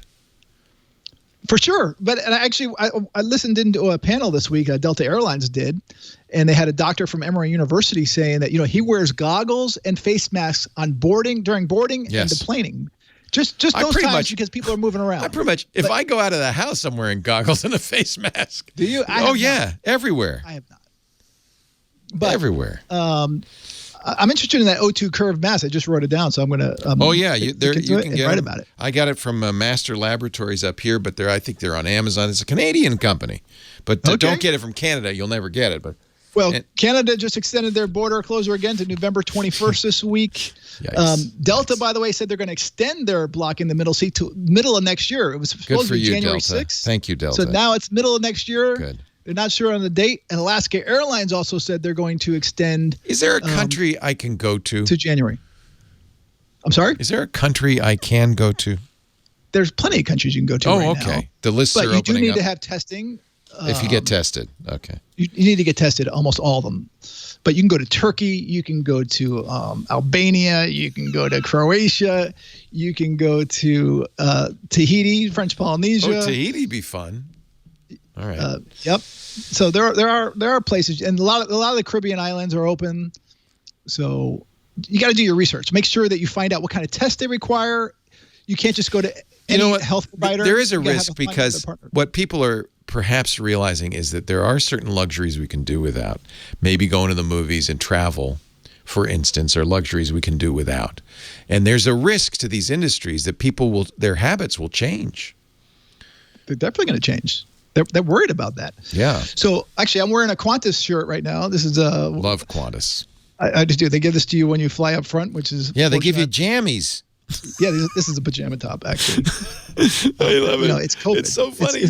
You see people walk into the bathroom and they come out in their jammies. Oh, I do it all the time. Even when I'm flying coach, it's very comfy. And they don't provide jammies. I bring my own. Bring your own jammies. On a long flight. If I'm on a 15-hour flight, I go right after takeoff. I change my clothes. Get comfy. But speaking of planes, the 737 MAX is coming back. American Airlines just said this week that they're going to bring it back in December. There's another thing I'm not doing is getting on that. A lot of people do not want to get on it, but I'll have to argue that this is probably the safest plane in the skies. Yeah, but they lied to us. Wait a minute, though. They were not honest about the dangers of that Without plane. a doubt. I used to love Boeing. So now I'm supposed to trust them that they've fixed it? I'm going to wait. Well, it's not just Boeing. The FAA took a hit, too, because they were in cahoots with with Boeing. They didn't But now exactly... the European agencies were the first ones to actually say it's approved to go. So I trust them more, which is sad. Isn't that sad? Isn't that a statement so about Boeing the was world? I've been to the Boeing plant many times, but they really messed up. It'll be the safest plane ever. But I wouldn't fly the 737 MAX, especially the American Airlines one. Only a few airlines have it. Southwest in the U.S. Oh, man. I'm spacing on the other one. But anyway, the American Airlines one is just configured so tight. Even the bathrooms, the sink is half the size. You have to squeeze in sideways. JohnnyJet.com. Check out his podcast, his Instagram, his Twitter. And his newsletter. He's still doing it, man. Johnny Jet. Leo Laporte, the tech guy. Still doing it. I have that in there. I forgot to tell you that I would love to put my newsletter in there instead of the podcast. I will. I need to get more subscribers to the newsletter. Tell me is there a special URL or no? I can change. I'll change it. I'll create one. No. You don't have to. I'll just say, go to JohnnyJet.com and make sure you subscribe. Don't you have more than one We'll newsletter? do /newsletter, and I'll create that. Okay. I'll redirect it to the long URL that it is for that special sign-up page. Because I have 3 different newsletters. I have a daily travel tip, and I have a... and then we want to plug that. Absolutely. Because that seems to be bringing the most traffic to my website right now, which is great. Well, people are fantasizing about travel. We're talking about that your favorite board shorts, whatever. One of your bird dogs. Yeah, one of your readers or listeners sent me a message saying it's Birdwell. What I was thinking of, my friend owns Birdwell.com. What's Birdwell? Those are board shorts. Yeah, it's a Southern California bathing suit company that's been around since the 50s or 60s, and they're like they're handmade. I love them. And my buddies took it over. They call them beach breeches. Birdwell beach breeches. Quality is our gimmick. They also make Birdwell masks. They're very nice. Yep. I want to give him a plug and also let you know that that's what I was thinking. Birdwell. I might get some Birdwell board shorts. Good. They look good. That's all I'm wearing now is shorts. I just told my wife I can't remember the last time I wore pants. Yeah, who needs pants? I can't remember the last time I wore shorts. I'm kidding. TMI. Hey, it's great to talk to you, Johnny. At least we can still talk. I miss traveling, but it's starting to become a faded memory now. I know it is, but we'll see. We'll see how it goes in the next month or two. They say it's going to be a dark winter. So Lisa and I, we're trying to think. One of our favorite questions is where are we going to go when we go. And she Asia, Paris, blah. But one of the things I think we were looking at the other day is I don't want to get on a cruise ship, but a riverboat would be okay. Viking is starting Mississippi River cruises from New Orleans to St. Paul. Yep. 2 weeks. I would love to do that. That's not for another couple of years. Yeah. In fact, it's already sold out for 2022. Sold out. I definitely want to do that. Me too. That sounds like, and it'd be Viking, so it'd be nice, right? For sure. I mean, you can go on the old paddle wheelers. I've been on many Viking ships. Yeah. I think Viking would be nice. And then one of the Trans-Canada rail travel trips. Right, we talked about that. The Rocky Mountain. Both of those are safer because if somebody gets sick, the boat you're in town. You get off and you don't get back on. Yes. And actually, there's a sale right now. If anyone has families, Amtrak has a sale if you want to travel in the U.S. Kids travel free, but it ends tomorrow. Oh. Because I love trains. But it's good till... But I think Via Rail, the Canadian Rail, is a little nicer, isn't it? Oh, for sure. Yeah. They let Amtrak go. It's too bad. I rode Amtrak in its heyday in the late 60s. It was beautiful. But I think it's gone. It's a little rundown now. They need to put more money in it. I know it's a money loser. It doesn't matter. It's great. Well, the CEO of Delta took over. I'm not sure if he's still there. Yeah. But you got to get Congress to loosen up a little money just to keep it going. It's important. Trains are important. They are. I mean, when I'm in Europe, that's how I get around. I rarely ever rent a car. I just take mass transportation. Johnny Jet, have a great week. Thank you. You too. I will tell everybody to get your newsletter. All right. Thank you. Thanks. I'll do that redirect. I got to work on that. All right. You got 1 week. All right. Bye-bye. Take care.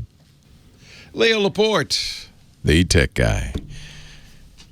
88. Ask Leo the phone number. Yeah, baby. Don in Southern California. Hello, Don.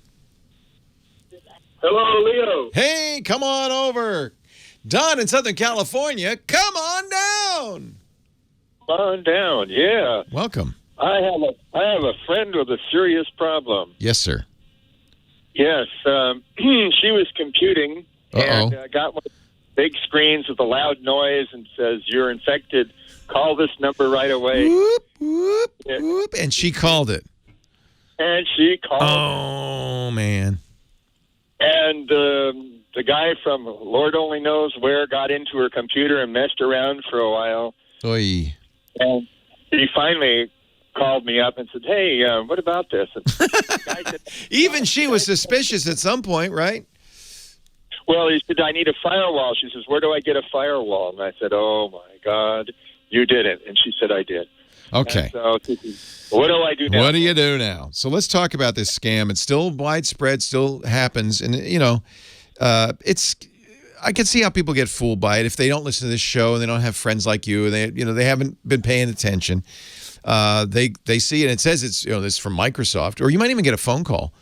"Hello, I'm calling from Windows." Yeah, sure. And they say, "You've been infected. Call this number immediately." And, of course, all hacking attempts, and this is one thing that should set off alarm bells, all hacking attempts rely on getting you to act without thinking. That's job one. They do it by scaring you, mostly. Or making, sometimes they play on greed. I'm dying and I have $15 million, but no children. Would you like my money? But somehow they have to get your lizard mind to go, uh-oh, I got to call that number. So they always scare you. That should be the red flag. And Microsoft never, ever pops up a notice that says, "There's something wrong, you got to call us." Never. And they don't call you at your home, ever. So it's always a scam. The scam has several different layers, and she may be lucky. She may have only been impacted by one or two of this.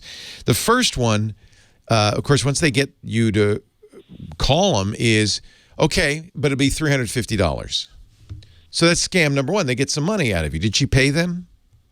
No money. That's bad. Because that means they had other motives, right? So if they ask you for money, well, that's one thing. You're going to pay them with what? A credit card. There's another problem. Now they have money and your credit card. So that should be a red flag. But if they don't ask you for anything, then perhaps it's the third motivation, which is to put something on your system. And there's a variety of things they could put on your system, depending on what they're all about. Most of the time, until recently, all they wanted to put on your system was something that would let them control the system. You might have heard a couple of weeks ago, Microsoft shut down one of the largest bot networks out there. These are generally chat rooms, but there are a variety of ways to do the command and control. They go out, they get as many machines on this as they can. The machine, there's malware on the machine, operates behind the scenes. Your friend could just be using her computer, she wouldn't know. Behind the scenes, what the computer does is it goes out on the internet, joins a chat room, and says, "I'm here. What is thy will, my master?" And then they wait. And what the bad guys do is they'll collect hundreds of thousands of machines and under their control. And what do they do with it? Well, there's a variety of things. They can send spam. That's one thing. More likely, they'll use those machines to attack another service. So, for instance, Super Bowl coming up in February. Bad guy calls a big Vegas book or somebody like that and says, "It would be a shame, wouldn't it, if you were to be inoperable on Super Bowl Sunday? But for a small amount of money, we can prevent that." The guy says, "The heck with you. I'm not going to give you any money." So then he goes to his command and control and he says to the machines, "Okay, everybody attack." And they bring that system down on Super Bowl Sunday. That's another scam. The other thing they might want to do is put ransomware on there. You know about ransomware. They encrypt all your data and they say, "Hey, if you ever want to see your data again, pay us." The third thing they sometimes do, this is a little more scary and much less likely, is put what we call a remote access Trojan on there. This takes a little more effort. This usually happens to somebody who's been targeted, that lets them turn on the microphone, the camera, see what you're typing. They can sit and watch you for a variety of reasons, maybe to steal credit card numbers or just because they like to spy on you. So it could be any of those. That's a lot of nasty stuff that can happen. And if he didn't charge you, then the chances are pretty good. He put something on her computer. We just don't know what. He may have put many things on her computer. He may have done all three. We don't know. Usually you don't ransomware a computer that you want to command and control. You want that to operate forever, so you don't mess that one up. But you could put a remote Trojan and command and control on there. So everything's been operating since, or has she shut it down? What did she do? Well, it seems to be operating, and I asked her. She has a backup drive, external backup drive. I asked her about that. She says she has plugged it into the computer since. It could be infected too, then. Could be infected too, and that's a big problem for. I could just wipe her machine and generally that's my advice. You can, and sometimes if you bring it to the Geek Squad or somebody, they're going to try to clean it. They'll run malware bites and antivirus tools and try to find all the infections. The problem is it's a moving target. There's new infections all the time. Not guaranteed that they'll be able to remove it. And the worst case scenario would be she brings it in, gets it, quote, fixed, goes home, and it's not fixed. Right. But she continues to operate as if it were safe. So that's why I generally tell people, just, as long as you have a good backup, wipe the computer, reinstall Windows, reinstall your apps, restore your data. Even though she plugged in her data drive, chances are, if it's just data files, it's a little harder to infect data files. The infections always are a program.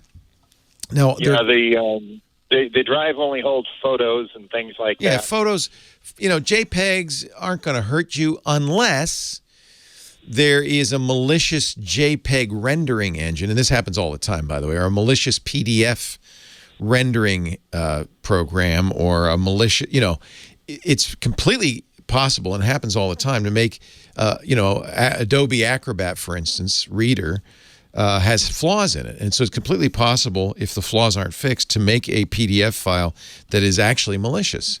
So the bad guy could conceivably have snuck some malicious payloads onto her data, but she'd have to have an engine that was also flawed. If you keep your stuff up to date, that's not so likely. So data's pretty much safe. It's programs you have to worry about. So I think my advice to you would be, assume the data is safe, reinstall, restore data, and then, of course, give her the lecture. Yeah, she got the lecture already. And it shouldn't be a lecture. This isn't. I don't blame anybody for falling for this. It's so easy. It is. Yeah. If you expect, she's a very what would you call it? Trusting. She's not computer savvy. Yeah. You don't have to be dumb to not be computer savvy. I want to very quickly say there are a lot of very, very smart people who don't this isn't their area of expertise. They're physicians or lawyers or whatever, but they're not computer savvy. They don't know about this. And the thing is, most of us who aren't enthusiasts, aren't total geeks, are a little baffled by all of this mysterious object in our life. And so it's not hard to play on that. Say, oh, you got a virus, I can help you. If it's a phone call, they'll say, okay, they have you run the logs, and you say, do you see any red X's or red exclamation marks, yellow triangles? Oh yeah, I see a bunch of them. Oh, my worst fears are confirmed. Oh no. But of course, it's normal. If you show people logs, there's going to be errors in the logs. That's what the logs are for. So it's very easy to play on this. You got the right instinct. Wipe it out, start it over. She'll be fine, and then give her the lecture. But don't be mean.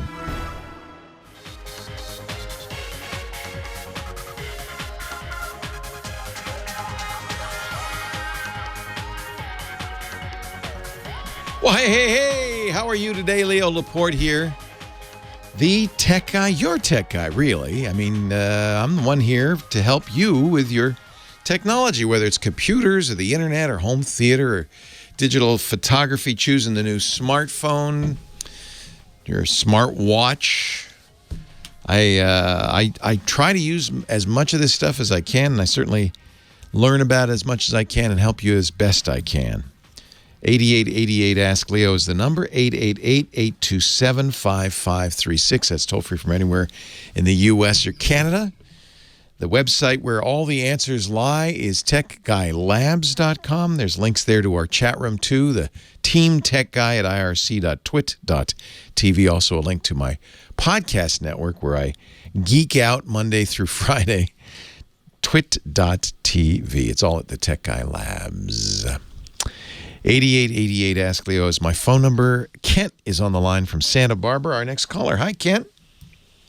Hi, Leo. How are you? Well, how are you? Great. What can I do for you? Well, I've listened to you long enough to know that Wi-Fi problems are kind of the bane of tech people, so that's my problem. Well, I think it's a Wi-Fi problem anyway. But, I have spent so much money on Wi-Fi. Especially now that my wife's working at home most of the time. She does a lot of Zoom calls. She needs reliable internet service. So it's a constant quest. Tell me about your setup and what's going on for you. So I'm actually calling for my mother-in-law, too, because I bought her the same system trying to solve her problem. But both homes are relatively spread out. So at least in my home, I had a Nighthawk. And then I used two old modems that I put in AP mode.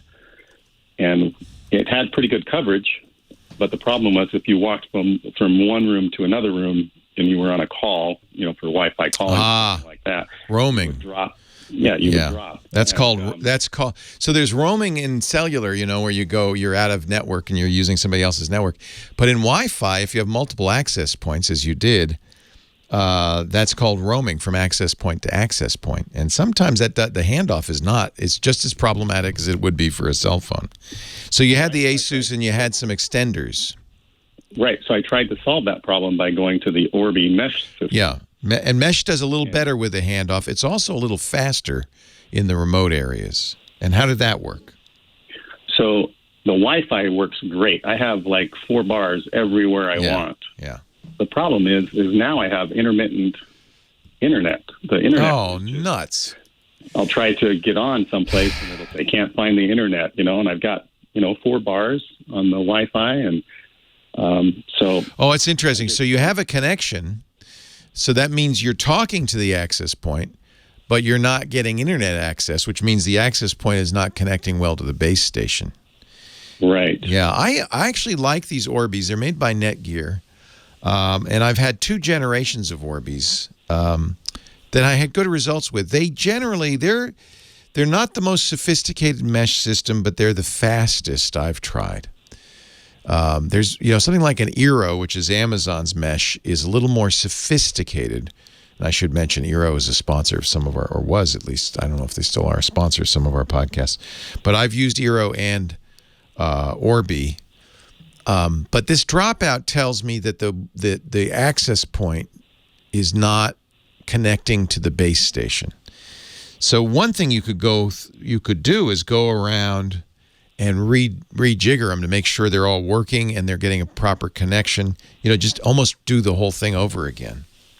I take it's not your internet dropping out; that it's just the base stations. Yeah, I'm not sure. I have one other complicating factor is I have coax cable for my internet provider, and I also have internet phone service, so I have to use their router. And you can't put that in bridge mode. You have yeah. So that could be part of it as well.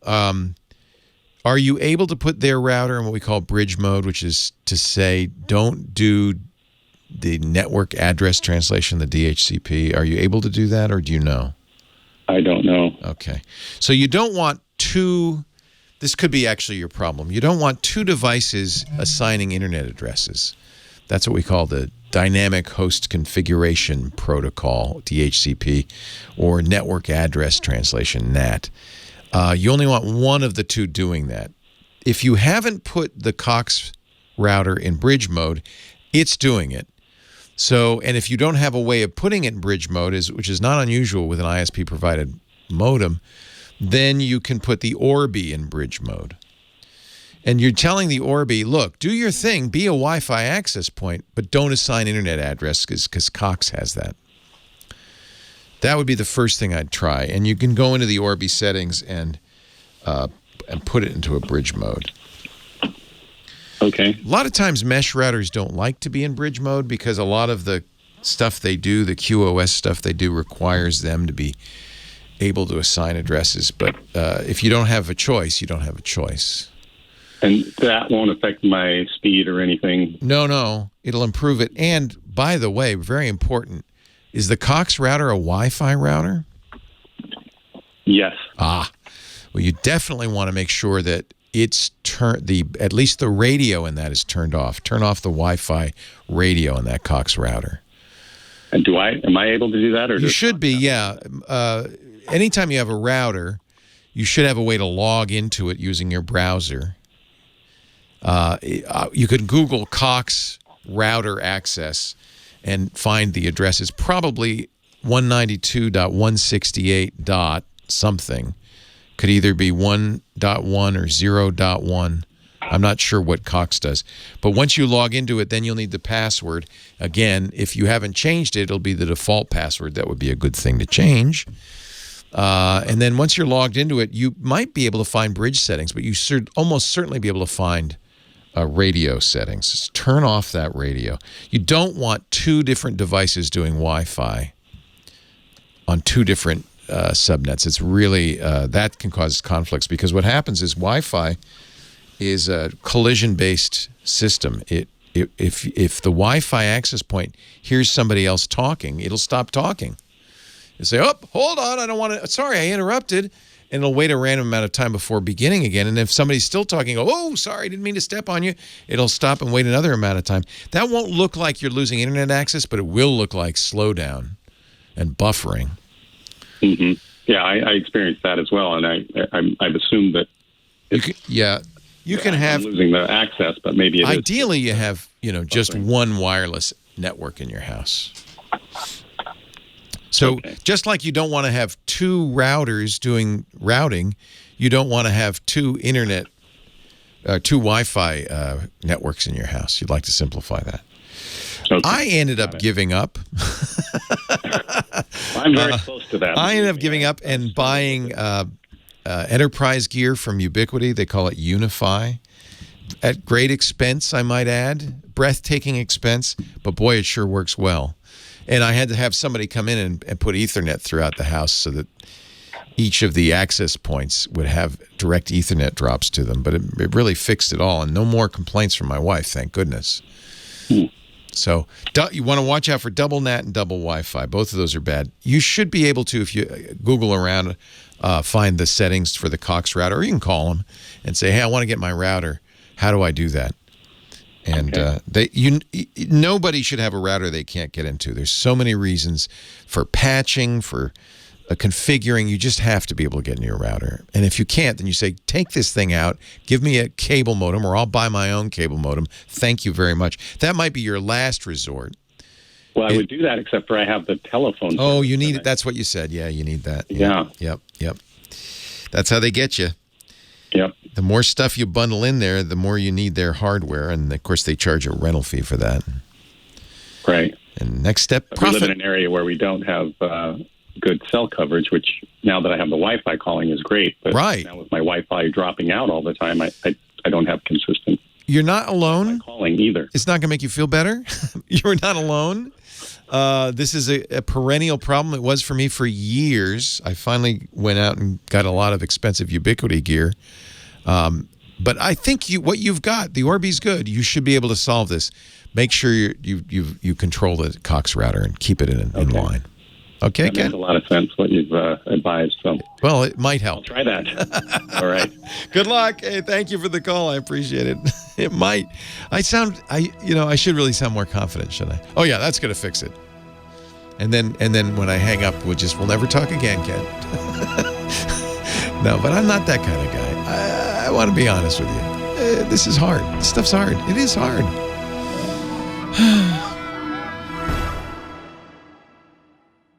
Leo Laporte, the tech guy. I feel like I should have a detective show. That's a good theme. Wow. 8888 ask Leo the phone number. Can we play some Jerry Jeff next break? I would like to do that. Jerry Jeff Walker passed away this week. It's probably not a good habit we have, Lady Laura, you and I, of playing music from people who pass away. But it's nice to remember them. He wrote Mr. Bojangles. Age of 78, Jerry Jeff.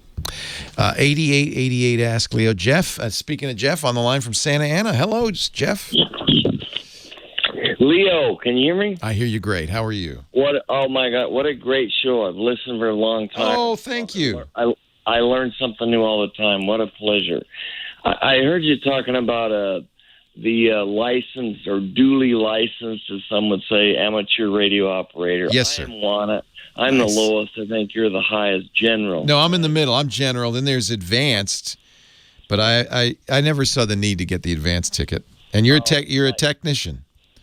Yes, my father had the general, the high knew Morse code. He's an electrical engineer by trade, but that's my goal. You know, they say when you get older, you're learning a language. It's good to keep the brain plastic. My goal when I retire is to learn Morse code. I would love to know Morse code. Didn't have to take that test when I got my license. Thank goodness. Well, yeah, but when you have a weak signal, that's the only thing exactly. And reach out there. You can do it all around. You can do Morse code everywhere around the world. It's so much. I can't wait. Yeah. Yep. Okay, so I was 16 back in the CB era, Smokey and the Bandit and all that. So I met my girlfriend way back when on CB radio. Yeah, that's taught me how to tweak and keep the radio. Breaker 19. Yeah, sure. I had knee surgery. They called me Wounded Knee was my handle somebody gave to me. I love it. Anyway, it was so much fun. But where else are you going to learn about electronics? Tweak and peak. And what's interesting about amateur radio is it was analog, right? It wasn't digital. Yeah. But there was a whole digital thing that started up, and a lot of what happened in digital versions of amateur radio has been passed along into modern technology. I was on a boat in the middle of the ocean a couple of years ago, and there was a ham sitting there doing packet radio over his internet connection. It's pretty amazing. Yeah, VoIP. They got now. They invented it. Incredible. So he taught me all that, how to build the best antenna, and we got the SWR meter, standing wave ratio, matching it, and better modulation, and a power mic, all that stuff. 16 years old. Where else are you going to learn that? I think that your story is very common among hams. That's that's the age you kind of get the bug. And what a great education. Yeah, I agree. Yes. So I got my license many years later to ride a motorcycle cross country. I wasn't able to do that, but I was riding up in Laguna Beach. There's a place called Top of the World. I used to ride mountain bikes. There's dirt trails at Aliso and Wood Canyons. If any of your listeners know of that. But there's some residential property. And I saw this a number of gigantic antennas. That guy's low band. I could see the rotor. You look at it, he's okay. I see the rotor. He's got the big antennas. And I came back by, and he said, I knew you were going to stop back by here. Oh, that's awesome. Antennas. And he said, you want to come in and see his ham shack? That's the best thing about hams. It's a great fraternity, great bunch of people. Yeah. Well, that's why he bought that home. He's also an electrical engineer, retired. And he's got this one bedroom that's got a panoramic view over the Pacific, the largest ocean on the planet. And you can imagine what you'd call skip or propagation. Oh, man, he should do amazing DX, yes. Yes, incredible. 100 different radios in there. Of course, they're not all hooked up. But got this one, that one. You know, it's funny now. All the radios, all the good radios from companies like ICOM are really computers. They're software-defined radios. They're running software on computer processors. Wow. I know. I haven't kept up like I wanted to, but he's also works with local police and fire and county fire. I'm a retired fire captain. Oh, that's great. Appreciate that. Thank you, by the way, for my doing that. I wish I could still do it. I got 34 years. I wish I could do another. Well, you've earned some time off. I enjoyed it. Oh, I bet. So, my stepson wants to become. His grandfather was a firefighter. He's thinking about doing it. I said, "We need you. Get out there. Go to school and get the degree and do it." Yes, stay in school, study as hard as you can, do the best you can. Yep. So he had this, the rotors, the big low band, all the radios, antennas, and again, working with police and fire, as you know, when there's a major failure with our power grid or communication system, those guys are there. And, I bet you people drive by, they have no idea. They look at it, they think, is that a military installation or is this guy a spy? What is he doing? Or they think, hey, are they allowed to have that in this neighborhood? Yeah, right. What is he up to? Is that a radio station? And they have no idea how helpful that might be. That's exactly right. It's a true emergency. Most of the calls I went on were needless, but there's some that were truly. Did you become a ham as a firefighter, or was it just a subsequent development? I'm sorry, can you say that again? Well, I got a break anyway. I'll ask you off the air, but it's been great talking to you, Jeff. Thank you. Leo Laporte, the tech guy. More to come right after this. I was just wondering if it was related to your public safety career, or if you became a ham first and then, well, I guess you became a ham as a kid, right? Well, I got my CB license first, right. 16 years old, and then I was a ham after I was a fire captain. Okay. And that was, my girlfriend wanted to ride across country on motorcycles, and her father was also a ham. We say we can, have good communication. Good way to get to know the young lady a little bit better, yeah. And it was funny. In fact, the guy that gave us our test, you joked, he looked like, trying to remember the actor, kind of a tall, slim, older black guy. I can't think of his name. He was the guy that gave us our exam, and it was fun. We studied, took the test. It's a really great hobby. Sometimes I forget to promote it, but it really is a great hobby, and it's actually growing, which is odd. Oh, good. Yeah. Yeah. There's so much to learn. There's so much building your own antennas and right. All the things you learn about just radio waves and propagation and rotors and you name it. There is so much to learn. It's just, not just a great hobby, but like you said, I've heard you mention from time to time on your show about, ham radio operators. Sort of sometimes they seem like nerds, but nonetheless. Hey, there's nothing wrong with being a nerd. Don't you ever say that. Exactly. Hey, do you ever listen to our Ham Nation show, Jerry or Jeff? No, I didn't. We have a show. Yeah, you can bunch of great guys and gals. Oh.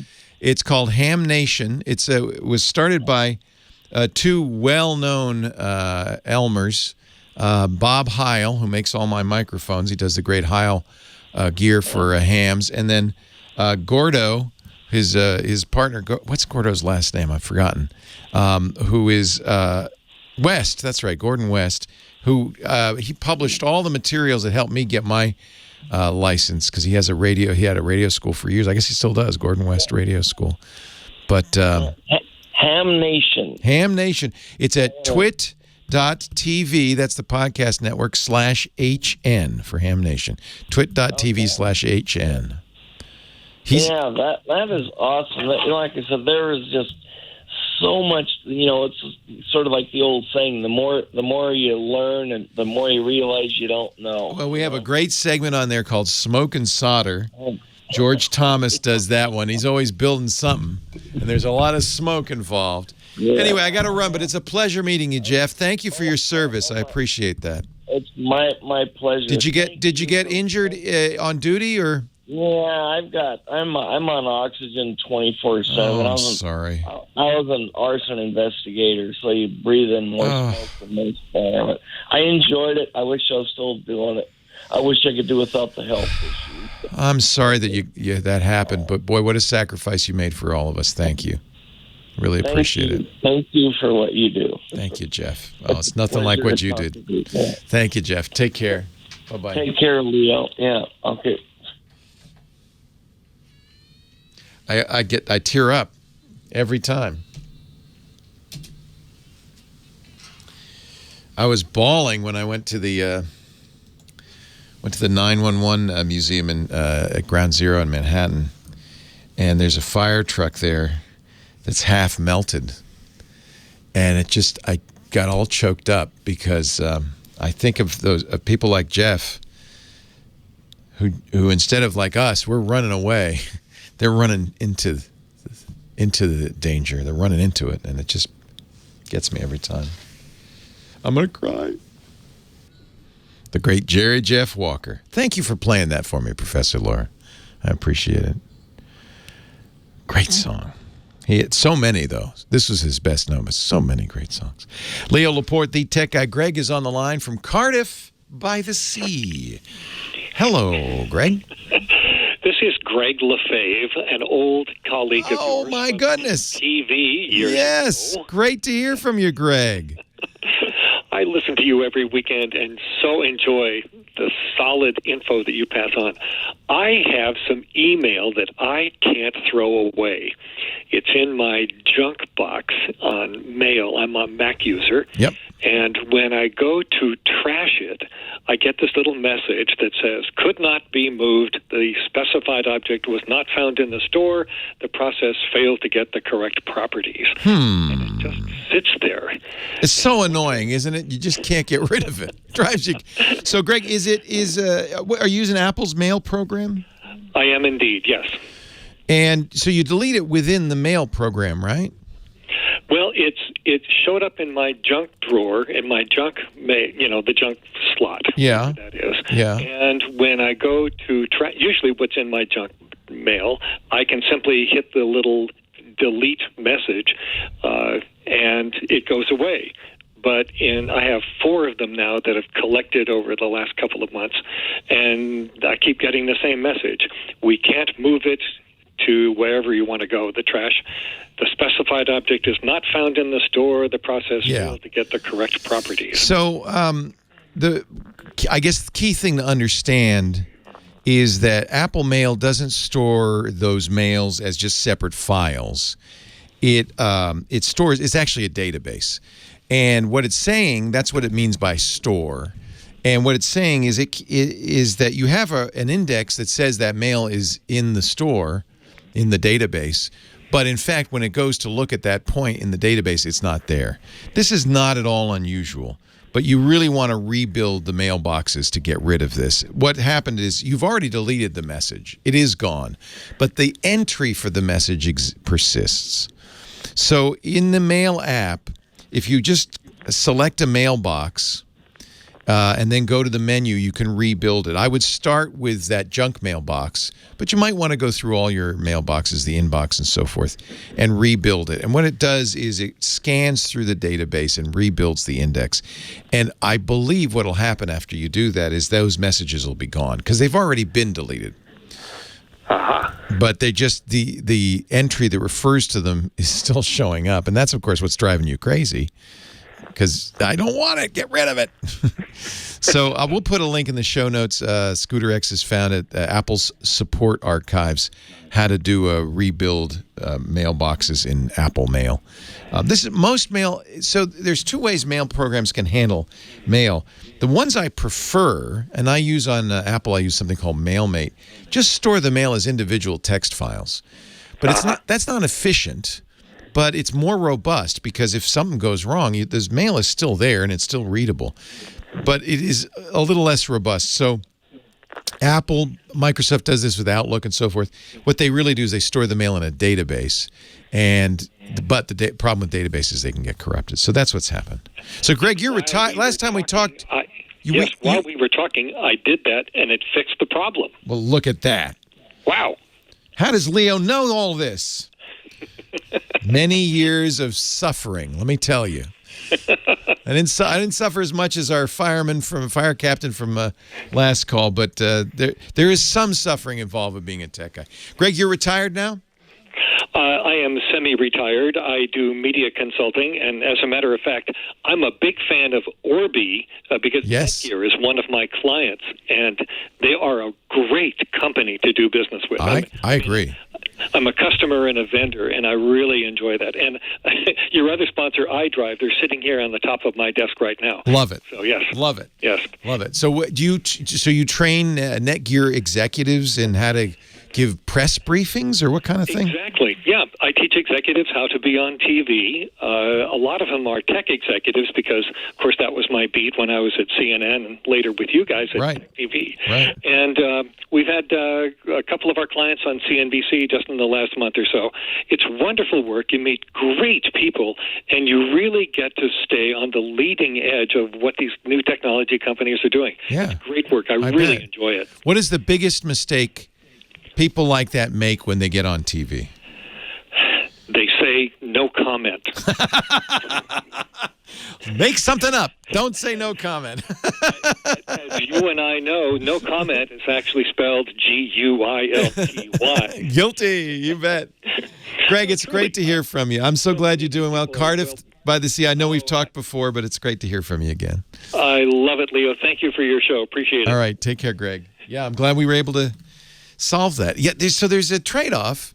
As always in technology, there's always a trade-off. I prefer programs that use standard MBX or mailbox files to store the mail, but there's, because they're not in a database, maybe it's slower to search them, it's slower to organize them. Some of the tools aren't as efficient. A database is definitely a better way to do it, but a database is a blob, a binary blob, and for that reason, sometimes it's a little opaque, shall we say. Kyle in New Mexico. Leo Laporte, the tech guy. Hi, Kyle. Hi, Leo. How are you doing? I'm well. What can I do for you? Thank you for taking my call. This my brother and I have been longtime listeners, and this is the first time I've ever had to call you for, not that I haven't had many questions over the years, but I've got hope one that's not going to bring everybody down, but my father passed away on Thursday. Oh, I'm so sorry. I'm so sorry. Thank you. Thank you. I appreciate that. We live in New Mexico, and we have fairly strict COVID restrictions on, large gatherings. And my father had 9 grandkids and 12 great-grandkids and spouses, etc. And we're not going to be able to have everybody at the graveside service that we're going to have. And so we're just wondering, what's the best way? The funeral service, it's a small town in New Mexico, Clovis.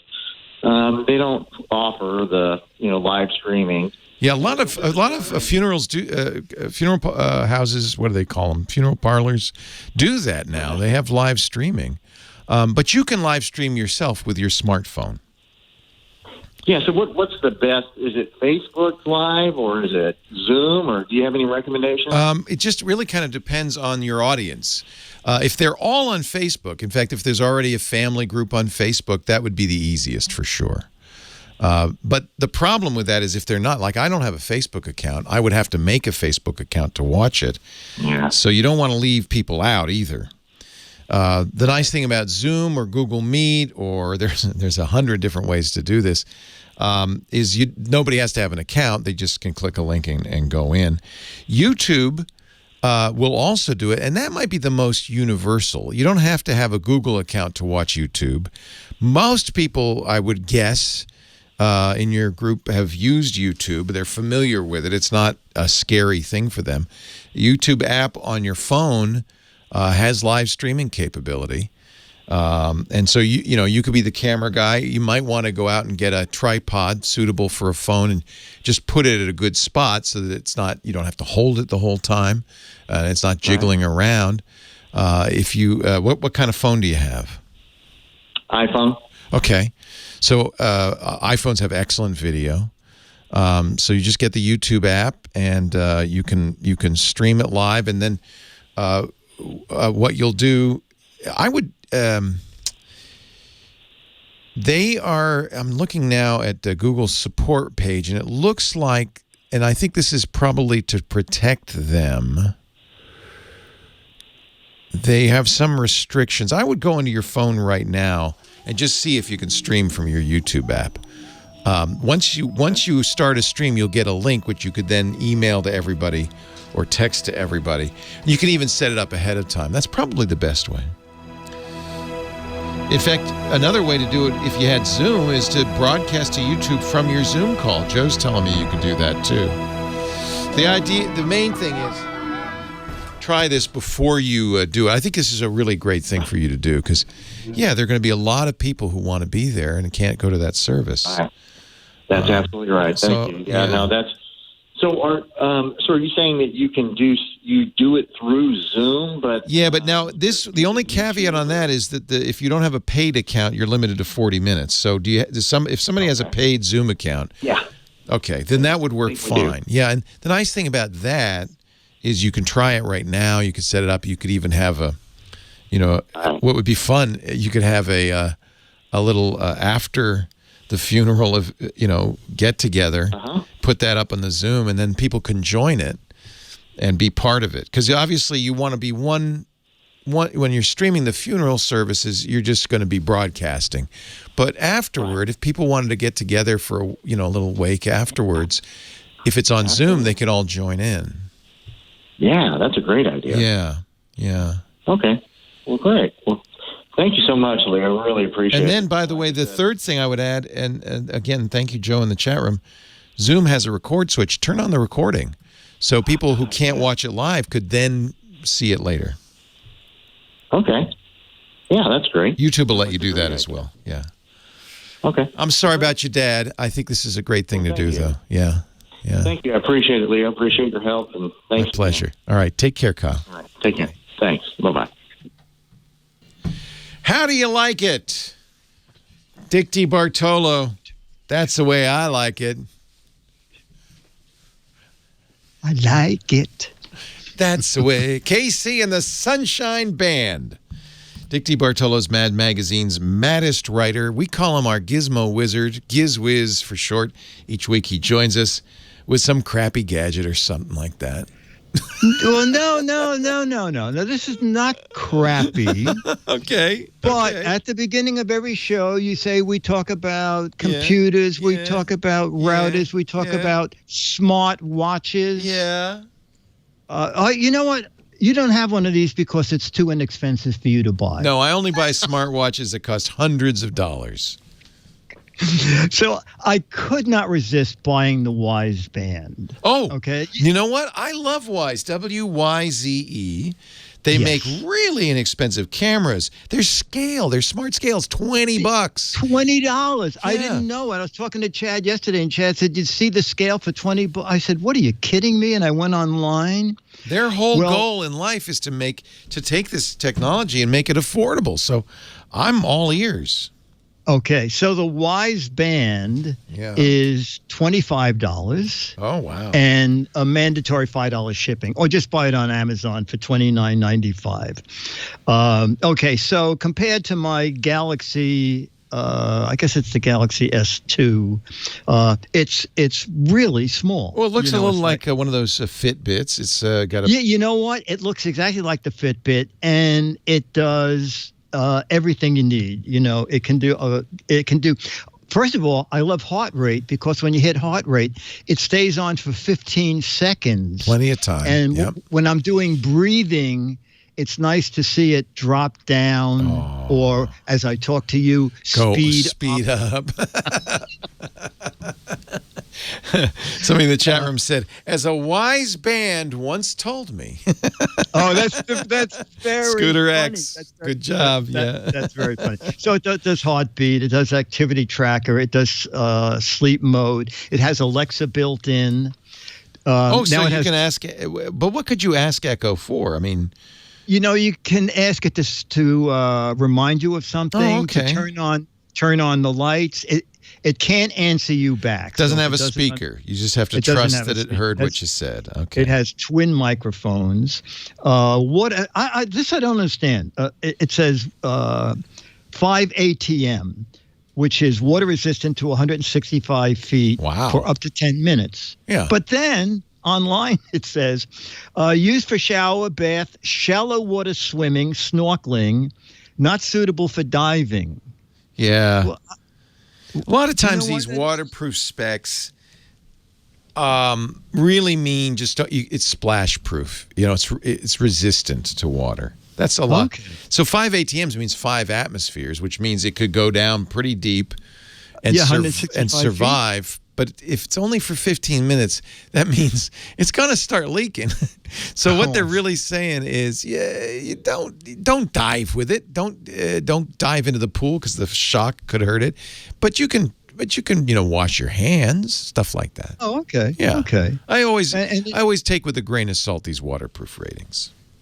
Oh, don't put salt in it. No, take it with a grain of rice. Maybe that's what I'm doing wrong. I think that's your problem right there. But boy, the price is right. Especially for like a kid, and it supports you in your exercise, right? It tells you, you know. Absolutely, and it's within a couple of steps of my Galaxy. The heartbeat is with 1 beat of my Galaxy. So that's accurate. Good. All right. I love what people want for $30. I was on Amazon reading the review, reading the questions. Can I shoot videos? No. Can I get and receive phone calls? No. No. It's $25. $5 and $5 shipping. It's a watch. Oh, and the one thing, it was very funny. How does it do it telling time, by the way? It doesn't tell time. I forgot to mention it. Yeah. No, it has a clock. I see a clock. Yeah. It comes with a unique charging little guy that the watch clicks into. But Leo, I've had it 10 days. I haven't charged it yet. Wow, that's incredible. So it's 10 to 14. Yeah, 10 to 14 days without a charge. It's an OLED screen, so it's easy to see. Even though it's small, I can still see the time with my glasses, and I think it's really something neat. And you're right; those people at Wyze are just amazing. I love what they're doing. I want to support them because I feel like they're kind of thumbing their nose at companies that have, huge markups on these electronics.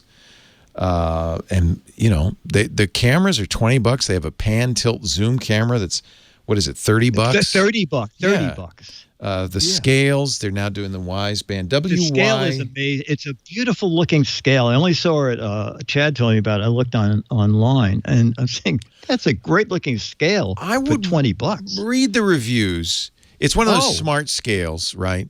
But I've noticed a number of people, I think they were in our TWiT community forums, actually, saying, sometimes I even get the same weight twice in a row. It may not be the most accurate scale ever.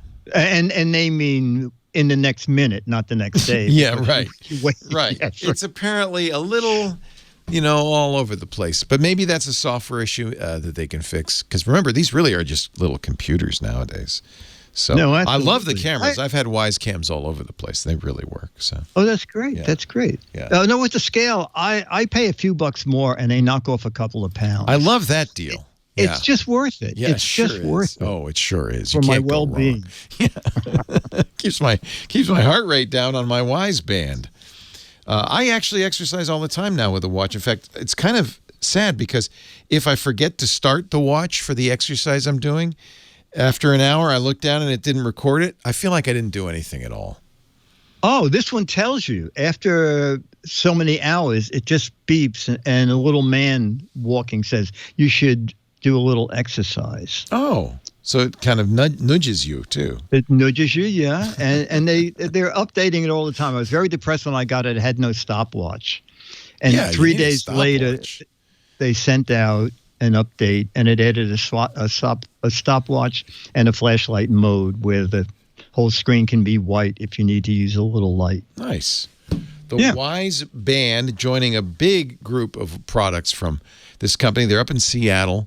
WYZE.com. But the best thing to do is to go to Dick's website because he's got his review, his video review, and all the information about it. It's gizwiz.biz, GIZWIZ.biz. And there's a button that says the Giz Wiz visits the tech guy. You can click that button. After you're done, you can go to Gadgets I showed on ABC's World News Now. You can go to Dick's blog and log, the Mad Collectibles, Match Game Collectibles, and of course, your chance to win an autographed copy of Mad Magazine. We're getting to the end of the month with the What the Heck Is It contest. So a few more days to play. In 1 week, you will reveal what the heck that is. I don't know what that is. But I'm an honorary member because I have the autographed copies of Mad Magazine that you sent out, and I really appreciate this. We're playing for the Midnight Horror Movie Marathon, Mad Magazine. Yeah, exactly. Thank you, Dickie D. Okay, buddy. See you next week. Have a great week. Dick's podcast with Chad Johnson, the one he referred to, is at gizwiz.tv. Thank you so much, Professor Laura, the musical director. She's been playing the hits for us. Thanks, too, to our phone angel, the wonderful Kim Schaffer, getting you on the air. Thanks to all of you who listen and call. I really appreciate it. It makes my day to hear from you. So you know what? Let's do this again next time. What do you say? I'm Leo Laporte, the tech guy, your tech guy. Have a great and safe Geek Week. Well, that's it for the Tech Guy Show for today. Thank you so much for being here. And don't forget, TWiT, TWiT. It stands for This Week in Tech, and you'll find it at twit.tv, including the podcasts for this show. We talk about Windows on Windows Weekly, Macintosh on MacBreak Weekly, iPads, iPhones, Apple Watches on iOS Today, security on Security Now. I mean, I can go on and on and on. And, of course, the big show every Sunday afternoon, This Week in Tech. You'll find it all at twit.tv. And I'll be back next week with another great Tech Guys show. Thanks for joining me. We'll see you next time.